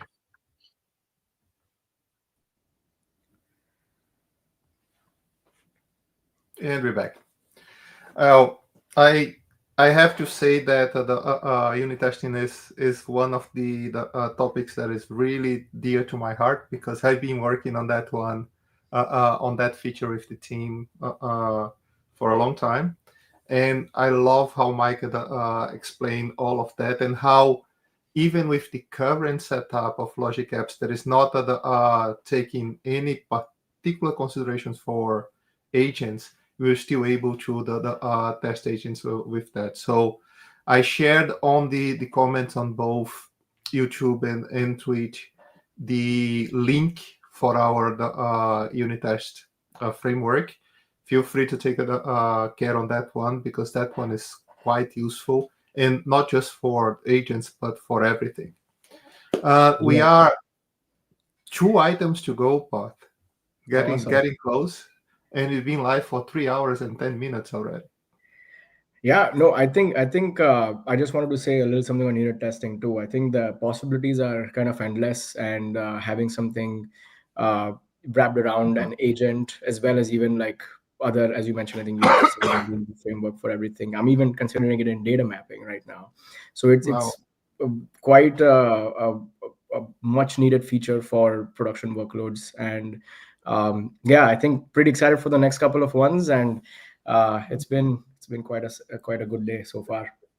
Just because you talked about Data Mapper, people that was on the Nordic Integration Summit last week already saw a sneak peek of something that is coming maybe just after Integrate, where we're extending the automated testing framework to actually allow Data Mapper and any kind of XSLT or liquid maps to be tested, right?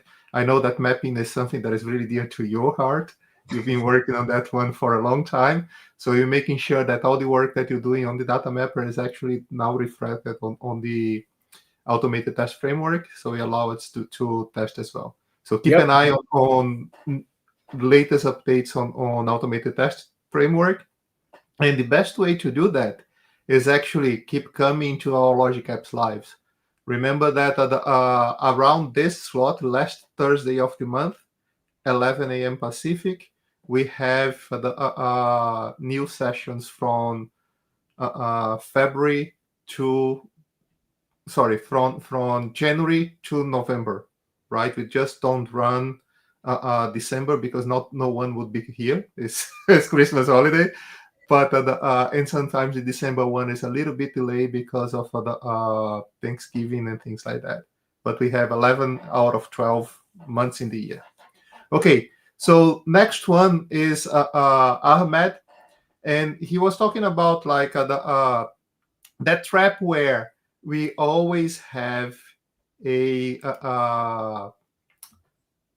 system, right? Where or a problem where it's manual, but it's so small, and then you just keep doing it. And here is saying, let's get out of that trap of the quick task, and how we can actually use this as a way to test the agentic capabilities and starting to get like productivity gains and understanding more agents with those small tasks. So let's run the session. Hi, everyone. My name is Ahmed Bayoumi. I am based in Gothenburg, Sweden. I am a CTO for a company called Quantica. Been working in the integration since about a decade. And I am Microsoft Azure MVP, been awarded in 2025. Well, that's about me. Let's now go ahead and see what we're going to talk about today. What I will be talking about today, I will show you an example on how Logic App Agent Loop can simply give us back days in work and in days in time by just automating a simple logic. And we'll be talking about a customer case that we had at Quantica, that it's a small car shipping company that have didn't have any IT department before, and then they start to scale up, and they realize that the normal issue that most of the companies, when they scale up, realize that they need an IT department, they need an integration platform, and that's where we came into the picture. And then we started to talk to them, and then we decided we had some plans of creating a modern integration platform where we will be creating APIs integration, chatbots, AI, all those shiny stuff that we all like, which is great. But also, we had to calculate some things before we approach this project, especially because it's a small company, and we need to really give them business value fast, so we can help them grow and scale up in the pace they were seeking. So if we think about approaching a transformation project from mathematical approach, is first, what it takes is the developers need to be sitting together with the business user to get all the information about the business. What is the manual work they do? What is their challenges? So we can actually transform that into integrations that reflect value to their business directly. Our constraints is usually the business users. Since it's a small company, they have this already tasks that they have. They have the bookings they have to handle. They have the operations. They have the follow-ups they have to do. And if we remove them from the equation and start to develop solutions on our end by our own, we will end up with less to no testing, no feedback from them, and no new routines that's implemented. So that will cause delays and quality risks on overall the transformation project, which is something we don't want. So the unsolved formula is the developer plus the business users minus the time that needs for testing, the feedback, and the whole loop. That's the unsolved occasion, and we cannot just go ahead and jump on our technique. So we focused on how to fix our first issue, which is freeing time for those business users, because the ships must keep moving, the business must go on, and the project must go on. All shows must go on. We are technical people. We can scale servers in seconds, but we cannot scale a person daily working hours. We cannot scale up their daily capacity. They have so much hour every day, and they are already operating on 100% capacity. So we start to dig deeper on their daily routines, and we found out something that's where times actually quietly disappears. And it was a simple task. It was a manual booking that's from small customers to them, and it usually comes to a mailbox, and it comes in different languages from different countries, and they usually give different information. Sometimes they're missing booking information in their mail, and the business user has to deal with all of this and communicating back and forth with the customers before actually going ahead and manually registering the booking in their booking system. So we had two approaches. Either we start now to map a more complex solution to fix this, or we need something now to help us actually start with this transformation project. So we need to deliver value now and free time now. So we need something simple, smart, yet smart enough to handle the complexity level of this simple task. And we need value today. So we figured, why not just add an agent loop into this equation? So we have the agent loop that's doing exactly what the business user need to be doing, and answering the email, getting the booking, and following up with the customers, which is actually, we extended the business user capacity by giving them a really smart, powerful assistant that doing exactly the things they used to do manually in the way they like to do it. But seeing is believing. So let's see how this works actually. Here is a Logic app agent loop that's usually waiting for an email to be coming in a mailbox. And what we did is we give it the instructions, as you can see, according to the business needs. And we give it also some tools. What we needed is we need to reply to emails, give the customer confirmation. We need to send approval mail. We need to send it to a workflow that's actually register this this booking. And we needed to compose the JSON file that we will be sending to this workflow that will be calling, that will be registering this booking. All this while keeping the operation team, the business users, in a loop and informing them via Teams channel. So let's try to see how this works. Here I prepare two different emails in two different languages. Let me go ahead and send them now. So they will be working. And what happened now is my Logic app will be triggered shortly. And once it's triggered, I should get an email here in English, the same language as I sent to the Logic app, telling me that we will be looking at your booking. But I also, interestingly, getting an approval mail here, because the information, I included everything on my email that I sent earlier. So there was nothing wrong with my email, with my booking. So it decided to go ahead and book it. But before doing that, it went back to me as a customer and asked me to approve. So I will go ahead and approve now. So if we go back to our Logic app here and check out what it's actually doing in the background, as you can see here on the right, it have been executing some tools, replying to email and giving the approval and waiting for the approval, building a JSON file, registering the booking, and then it actually did register the booking. So all of those succeeded. So we have a happy flow.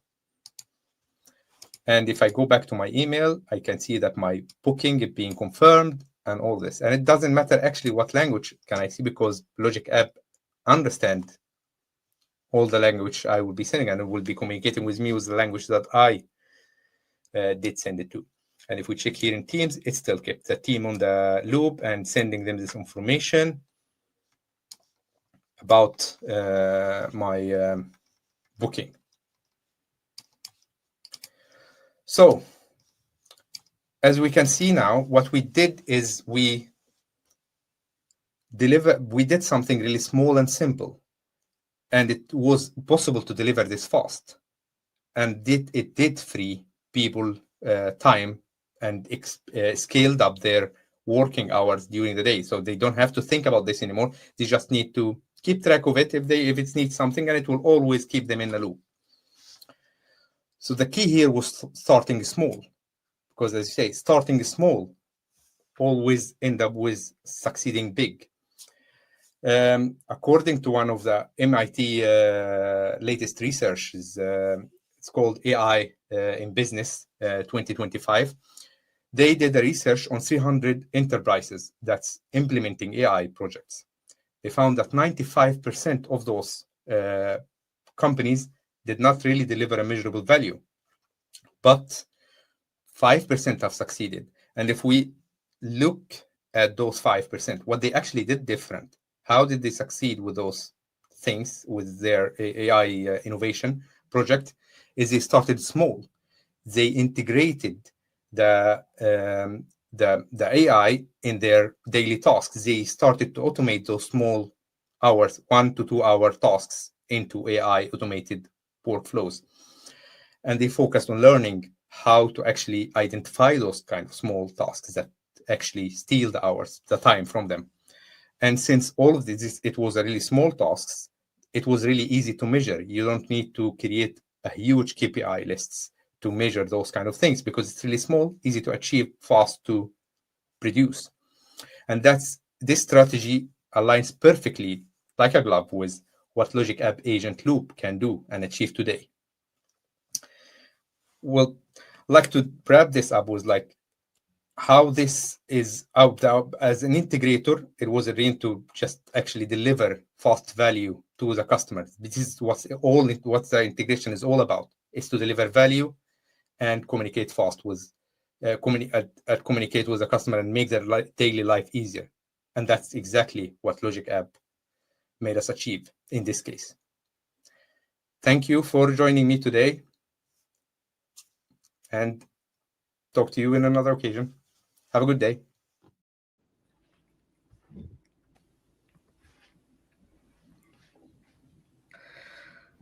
And we're back one more time. So thanks, Ahmed. Yeah, I really like the idea of starting small and finding those use cases that are tangible, that we can work fast and iterate and then get value out of agents. And I think that was kind of a recurring theme when you were on Nordic Integration Summit last week, right, Kent? Yeah, absolutely. I think this is new territory for a lot of people, and I think naturally there's always concerns about making large investments and then wondering if they're going to pan out. And I do feel that Agent Loop really affords itself to these types of experiments, and I think it's really useful when you bring in business stakeholders, because let's be honest, they're the ones that are going to have more of these sort of manual challenges that they have to deal with. Mhm. And I think when you bring those fusion teams together, you can come up with some quick ideas, build a quick prototype using agent loops, but then we already have an enterprise ready platform, right? We've got tens and thousands of customers. So you can then take those through testing cycles and actually deploy them quite quickly without provisioning a bunch of new infrastructure and frameworks and platforms. So yeah, I agree with Ahmed. There's a lot of opportunity here with Agent Loop. Cool. And our last session is from Stephen Thomas, and like similar to unit test that was really close to my heart, and data mapper is really close to your spot. This one I think is really close to your heart, Kent. Is all about MCP server. So feel free to introduce that last one. Yeah, for sure. Yeah, it is near and dear to my heart. So this is one of the things I worked on. But yeah, we're going to see how we can go ahead and use Logic Apps to build MCP servers. And I think our connectors really help out in this regard and just sort of make this quite simple and straightforward. And, we'll also see more announcements at Ignite in terms of how you can dynamically build these MCP servers with different starting points from different services. So yeah, keen to see what Stephen has to share here, but I'm sure it's good because he's done a bunch of stuff on YouTube already. So yeah, let's see what he's got to say. Cool. So keep up with us for another half an hour, and then stay for the closing remarks. Hello, my name is Stephen Thomas, and today's session is called Exposing Your Logic App as an MCP Server.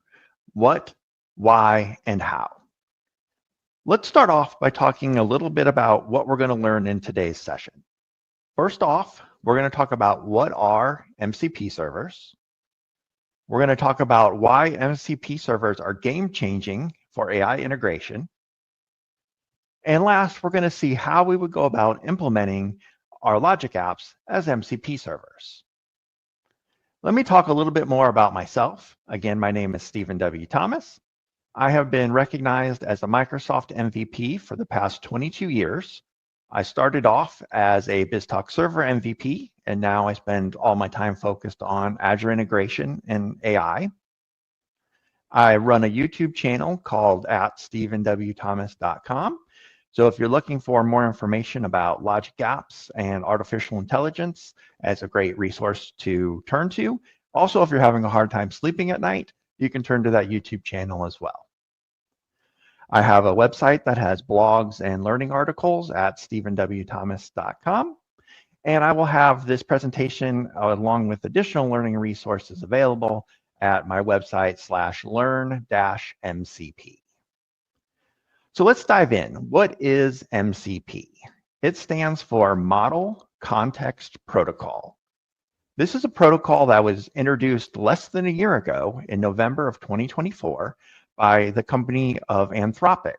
Anthropic is behind several large language models like Claude, which we probably would know about, and they introduced this protocol less than a year ago. It was designed to be a universal, open standard protocol to seamlessly integrate systems across various platforms.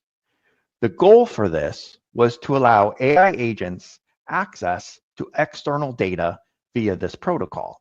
If you've worked with many large language models in the past, you might come accustomed to like a ChatGPT where you can ask, what's the latest features of Logic Apps? And it will give you something relatively current. That's because it is integrating web searches and various tools in with the large language model. If you access things via the API or via older language models, they have a cutoff date. By expanding that cutoff date using MCP tools, you can now get access to additional data to your large language models, and it'll make your agents smarter overall. So that's kind of the goal of what MCP is about.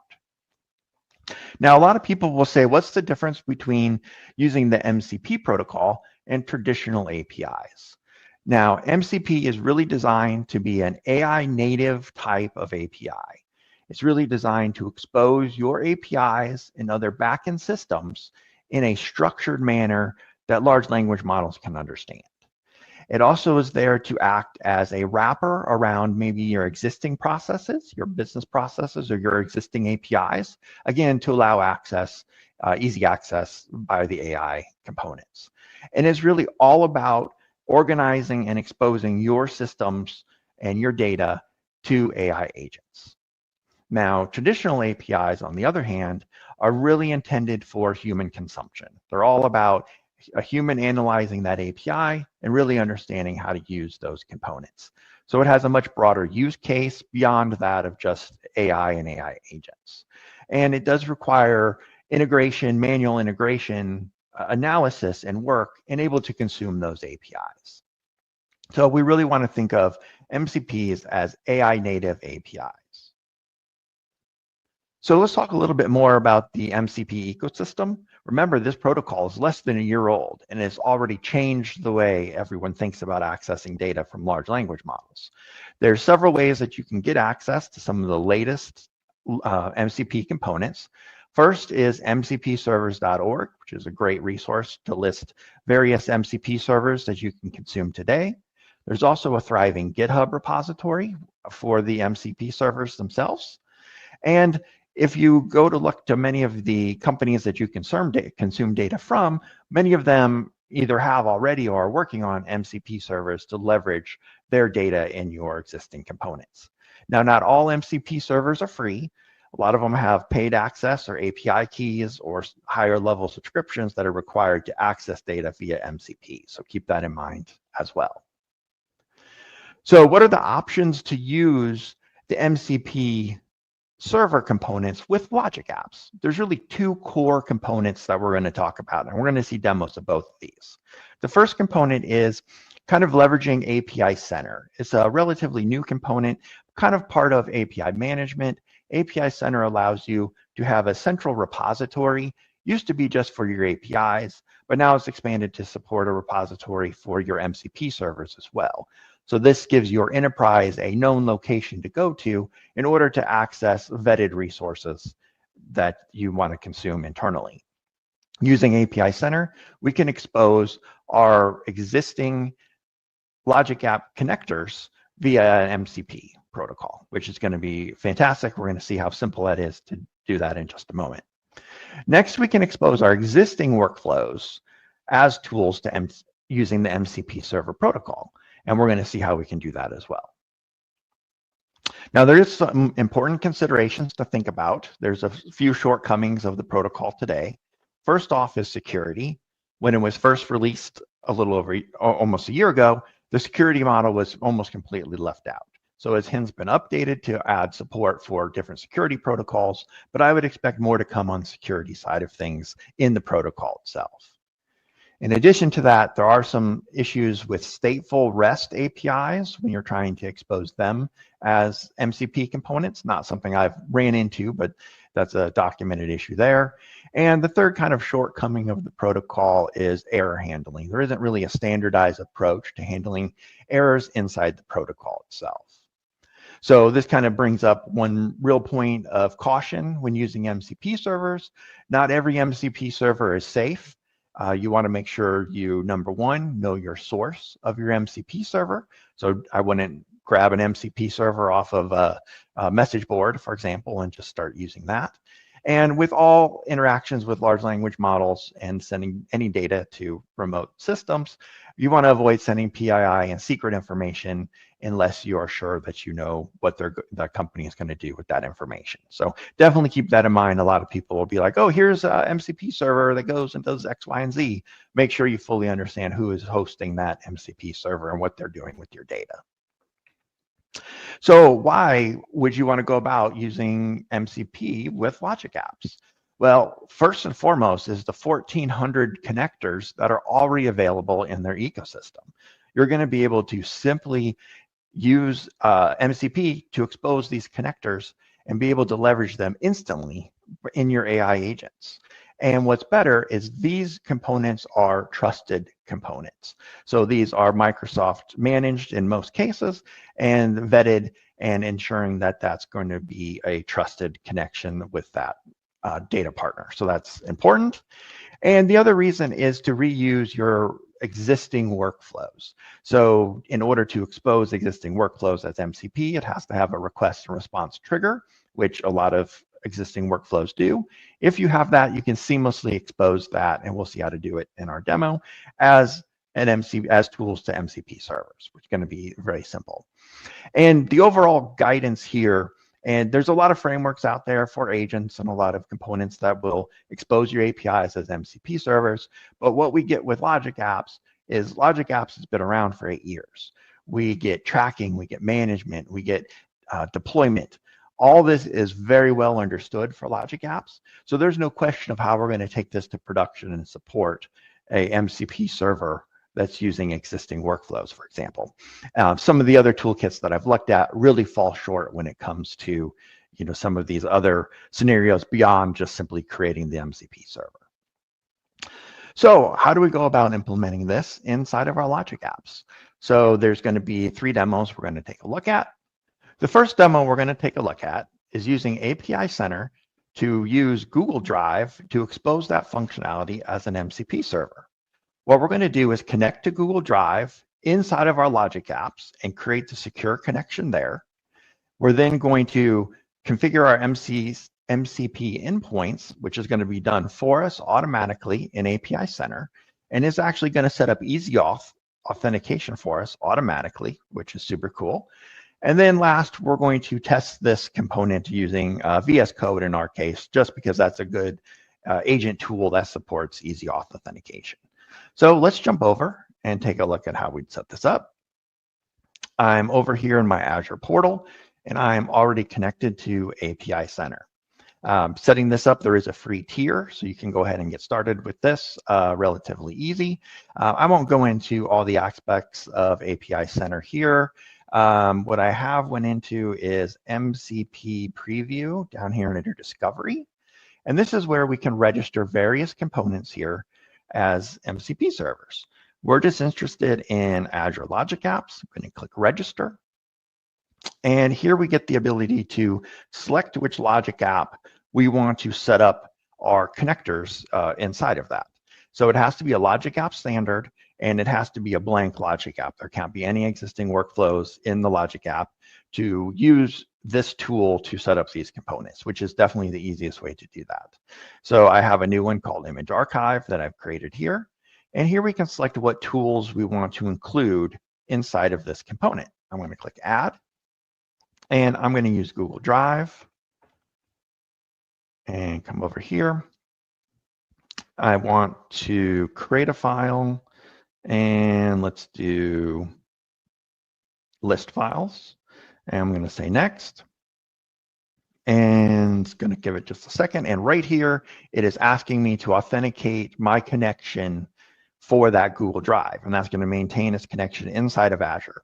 So I have an existing connection here that's already set up. I could add a new one if I wanted. I'm just going to use my existing one, click Save, and click Register. And this is going to take it just a few moments. Now, what this is doing is creating our workflows inside that Logic app for us. And it is also setting up the easy auth authentication for us so that we don't have to worry about that. So it's going ahead and doing that. Let's jump over to the Image Archive Logic app that I have here. I'm going to click on Workflows. And if it's been long enough, we should see our workflows show up here. Give this just a moment. Okay, and we selected that we wanted two different pieces of that connector. We wanted the create files and list files, and we see them both here. They're both created as a stateful workflow for us. So all the plumbing that's needed for the MCP protocol has all been done for us. So it's all right here. Now let's go ahead and now everything else to expose this as a tool to MCP servers, all set up for us. Easy auth, all the configuration, everything is all done for us. So in order to consume this, we just go over to Overview. I'm going to copy this URL. And I'm going to jump down into VS Code. This is just VS Code with general GitHub Copilot installed. I do have a Pro account, so I am using some of the Pro models here. If you don't see this chat agent, you can click on this icon, toggle chat up here on the top. But first, I want to come in here and add this MCP server, add MCP server. And these are going to be HTTP-based MCP servers. You want to go HTTPS : you put in the destination address for your root logic app /API/MCP. And I'm going to call this Google Drive. And this over here, you can see it's creating this in configuration. And now here's where it's going to prompt me for authentication. Now, this isn't authentication to Google Drive. This is authentication using Easy Auth to access this tool that's exposed via MCP. So I'm going to say allow. It's going to ask me to sign in. I'm using my cached credentials because I use this computer all the time. And just like that, it's connected. Now, if we want to leverage this component here, I can come down here, make sure you're in agent mode. And I'm using Claude 4.5, but any of the models should work. I want to say create a new file in coding plans called live demo 1030.txt. Okay, and I'm just asking it to create a new file. I probably should have said Google Drive, so we'll see if it figures it out. Nope, it did not allow that. So let's go ahead and redo that. I'm going to say create it in Google Drive. Let's see if it can go ahead and create that. And see, it's looking, it says it has found this Google Drive MCP server that it can use. And here's the call that it's going to make. I'm going to go ahead and allow that. It's going to go ahead and make that call. Now, the key takeaway here is I've authenticated against this MCP component using my easy auth. I don't have any credentials for my Google Drive on this VM whatsoever. This is 100% using the credentials that I've set up in Azure. So that is completely separate. So any place I decide to consume this MCP server at is going to use those same Google credentials. So in the scenario where you don't want your credentials all over the place, this is a great place where you can leverage that Logic app to centrally manage that connection, and then you'll be able to use that in multiple different places. So let's go ahead. I'm going to jump over to my desktop now, and let's come over here. And this is just my Google Drive, and you can see, sure enough, here's my live demo folder, file that was created. I didn't put any data in there, but this is just a trivial example here to kind of show you how you would leverage this. One of the other scenarios that I've used this for is to output my coding, my vibe coding examples. So I'm going to tell it to vibe code a class, for example, and I say, in addition to creating the class, go ahead and archive it to Google Drive as well. So it gives you a good way to kind of have a plan of action to see what has actually happened on your behalf inside of your code. So this is a trivial example to show the Google Drive example. But remember, there's 1,400 connectors that you can implement just as easy as you saw here. So let's jump back and talk about our next demo. Our next demo, we're going to talk about exposing an existing workflow as an MCP endpoint.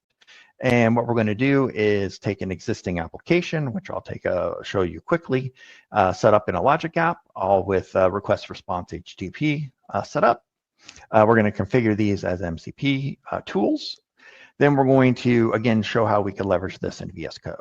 Then the second part, this demo 3, is we're now going to expand outside of VS Code and use this inside of our AI chat agent. In this case, we're going to use ChatGPT.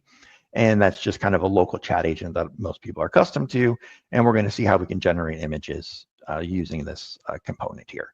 So I'm going to jump back over here into my Azure portal. And I'm done with this one, and I'm done with this one. And we are going to take a quick look at our Logic app here. It's an image processing Logic app. And we have various workflows here. The premise is to create images for thumbnails, for YouTube videos, or then I have one for any AI image if I wanted to just automatically create images here. Now you might ask, oh, I can go to the web portal, I can go to various different places and create images. But yes, but you have to go to other places. What if I want to integrate that automatically into my workflows?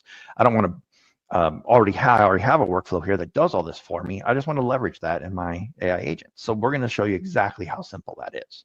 All we need to do is essentially add config information here to expose this using the MCP protocol. To do that, you come down here under Advanced Tools, and that's going to take you in here to the this tool window, and we're going to go to Debug Console. We're going to go to CMD. And we're going to make an edit to the host config file. And I'm going to go to Site, www.root, and go to host config file, edit that host config file. And right here after extensions, I add a little bit of information here. Now, this piece here is what's done automatically when we use API Center. So in this case, this is an existing process. I want to go ahead and add this manually here. So I have my MCP server endpoint. I'm going to say enables equals true. And in this case, I'm adding authentication. I'm removing that easy authentication just so I can show you how to use this in ChatGPT. That's why I'm removing that here. Now, this is in public preview. I imagine we'll see other authentication types come about. And even the feature I'm going to show you in ChatGPT is in preview. So again, I would expect it to support other authentication mechanisms as well. So for now, just setting it to anonymous for the purposes of this demo. I'm going to go ahead and save there. Now to implement this, I would do it just like I did before. I come over here and get the address, the default domain. And I'm going to come back here and add it as an MCP server again. And just like we saw last time, HTTPS/API. And I'm going to call this image process. And that's going to go ahead and add that, and it started the MCP server. And you can see there's 10 tools. It discovered 10 different things that we can leverage here. And I'm just going to say list items in image process. Let's see if it can go out and tell me a little bit more about what this image process is going to be able to do for us. It's actually not going to do it there. So we'll just skip that for now. So let's see how we could leverage this in ChatGPT. Going to go to my ChatGPT desktop here. And the first thing I want to do is you need to enable developer mode. So enable to leverage this in developer mode. I'm going to come down under settings, apps and connectors, down here in advanced settings, enable developer mode. It is in beta. Now I do have a pro account for ChatGPT, so I think a pro account is needed to enable this developer mode as well. So kind of keep that in mind if you don't see that feature there. Once that's enabled, I'm going to go ahead and create a new connection here. And I'm going to call this custom image, creates custom images, give it that same MCP URL, say no authentication. And here it's just saying, yes, I do trust it. Remember I said don't always trust all your MCP endpoints. Here I'm saying, okay, I know this one, I'm going to trust it. Say create. And it'll take it just a moment here to create that connection.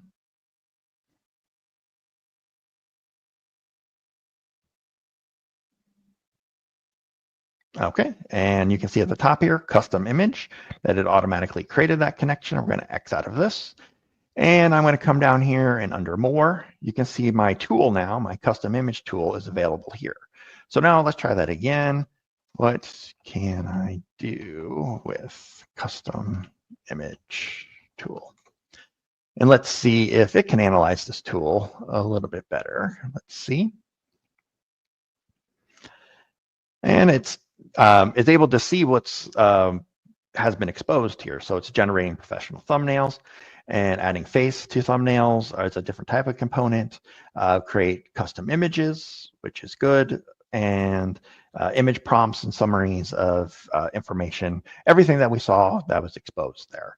So now if we want to go about creating an image here, we can go ahead and do that. And this was, again, we did no extra work on our MCP, on our logic apps. We just simply exposed them, and now we can use them right here in our ChatGPT interface. And one of the great things to do here is, like, we have different models here that have exposed the image generation for us. And again, it's already created, working, and tested workflows. So I'm going to say I want to create an image of a frog on a log with a bat using Flux and Seadream. Set batch ID to live demo 1030. Now, I just happen to know that the batch ID is used for saving the images. So what it does is saves those images to a shared folder. It's telling me here, just like we saw when we run this in VS Code, that it's going to show us the call to the MCP component that it's making there. While this is running, it's going to take just a moment. We will jump back over. You wonder how it might understand what it's doing inside these workflows. So when you come in here, it highly depends on your description that you've defined here on your HTTP request. So like here for this component here, I have said I am, transforming simple image data, simple ideas into this. This particular one is using Gemini 3.5 to create it. And in addition to that, you define your JSON schema and then give descriptions to what those properties are. So by setting it up this way, I'm able to easily see this information exposed via the MCP protocol to consume in our agents. So it's important to make sure you have everything set up here in a useful manner. So it's going to go ahead and make another call because we're actually 3 separate tools. Each of those models is going to be a different MCP tool that it's going to leverage. And let's just continue to let this run. We'll just take a moment. And if you haven't implemented a lot of these models via APIs in the past, these are just 3 different image models, all going to use that same prompt. And we're just going to see kind of what that output is as we work through this. Here it's calling the 3rd model. I'm going to go ahead and confirm that. While that's running, I'm going to go over and pull up the file share where these are being written to. And let's take a look at that.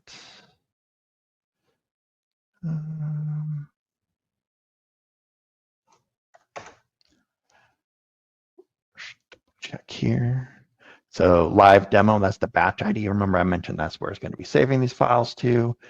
So we come over here to our images and we have our live demo. I think I do have a file sync issue. That's why I'm not showing everything here. But this is just one of the custom images that was created. And it got the frog on the log. But it was interesting. I noticed this when I was testing this out. I expected it holding a baseball bat, but it said with the bat. And I said with the bat, and there is the bat with the frog on the log. So got exactly what I asked for there. Shouldn't be surprised. But let's just see. We'll come back and check that again and see if the other images decide to come back. They've all created successfully, so I'm not sure what happened to those. Next one, let's use one of our other tools. So let's say using the AnyImage AI workflow. I want to create a image of a frog on a log with a bat. And we'll do this one real quick. This one's implemented a little bit differently in the sense that it will give me an image link as part of the workflow. So it's saving it on a file share, giving me that link. Could have changed the aspect ratio if I wanted to. This supports different aspect ratios. And so we should get a link here in just a moment. And once this is done, I'm going to show you one other interesting piece that we added to this component here. So this tool is being executed. And we will jump in once we get that link. So again, the kind of the takeaways is really the ease at which we expose that existing logic. There was no additional work that we had to do on our part. We just added that host config file change, and we're able to consume these components in here, in this case, ChatGPT. So here's my image. It gave it to me as a link. Let's go ahead and see what this looks like. Now this uses the Gemini model, the known as the Nano Banana model. And to me, this is a lot cooler. There's my frog on the log, and again, there's the bat. When I did this last time, the frog was holding a baseball bat. So again, the non-deterministic side of AI, you're going to kind of get different things out every time. So one more thing I want to point out is let's do this. Let's use that again. I want a image of a cat with a bat. And let's see what happens when we go and say, you know, I want a different image here of a cat. Now, we happen to have a lot of frogs sitting around here, shockingly, in our house that we have as pets, and cats really don't kind of like frogs. I would imagine the cats would want to hunt down those frogs. So as part of our image processing, we have a gatekeeper to confirm these prompts that people are passing in. We don't want bad prompts for things that we don't want political images or offensive images whatsoever. I also coded it to say I don't want anything of a cat. So you can see here that our AI is smart enough in our MCP tool to say, okay, that custom image has been rejected. And it's saying why, and it's saying it does not allow us to create images of cats. So you want to make sure you build in these safeguards kind of into your processes. And this was already built into that existing tool when I exposed it via MCP. So with that, kind of gives you an overview here of how simple it was to expose these components as MCP servers. So last concludes our demos. Let's make sure we connect. If you have any questions, make sure you can reach out to me via email anytime, Stephen@stephenwthomas.com. Don't forget to follow me on YouTube. That's stephenwthomas.com. Go into a lot of the concepts you saw here in much more detail, as well as other components of AI integration and logic apps. And don't forget, check out my website, and we will see you on the next session. Thank you.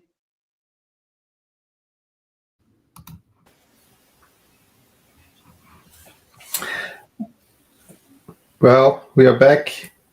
Thanks, Stephen. And as usual, he did a really good show. Lots of interesting things there. And it's super. I think what I like the most about the DMCPs is exactly what he was talking about, is taking your existing integrations and now added to expose that as tools for your agents. So that level of reusability that can just creating a new way for the agents to understand, that is super important and gives a lot of productivity. And with that, I think it's the end of our show. So thanks everyone that joined, right? All of those sessions are going to be available on demand. We're going to start to put them 2 at a time from next week. So look at the Logic Apps Community Day channel on Azure Developers. And we're going to be sharing the link for that on LinkedIn and other social medias as well. Back to you, Kent. Yeah, and one thing I would just ask a favor. So if you've enjoyed this day, I'd love to see sort of a LinkedIn post and sharing basically a link to this particular recording on YouTube, this particular video. And also feel free to shout out to any of the speakers, especially the ones that you've enjoyed their sessions, and give them a pat on the back for a job well done. I think it's amazing. This community, we obviously have a ton of talent. I think that was on display as well. I think what's also interesting is that this is all sort of very new content, new technologies, new approach, new paradigms.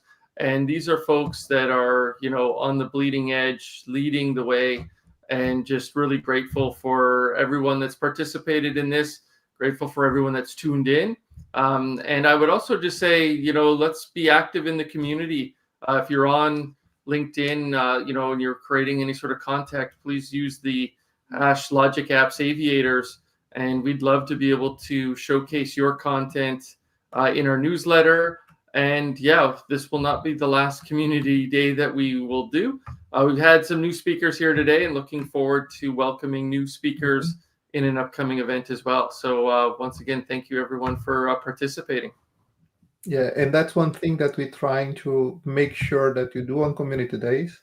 You guys hear enough from us throughout the year with Logic Apps Live, right?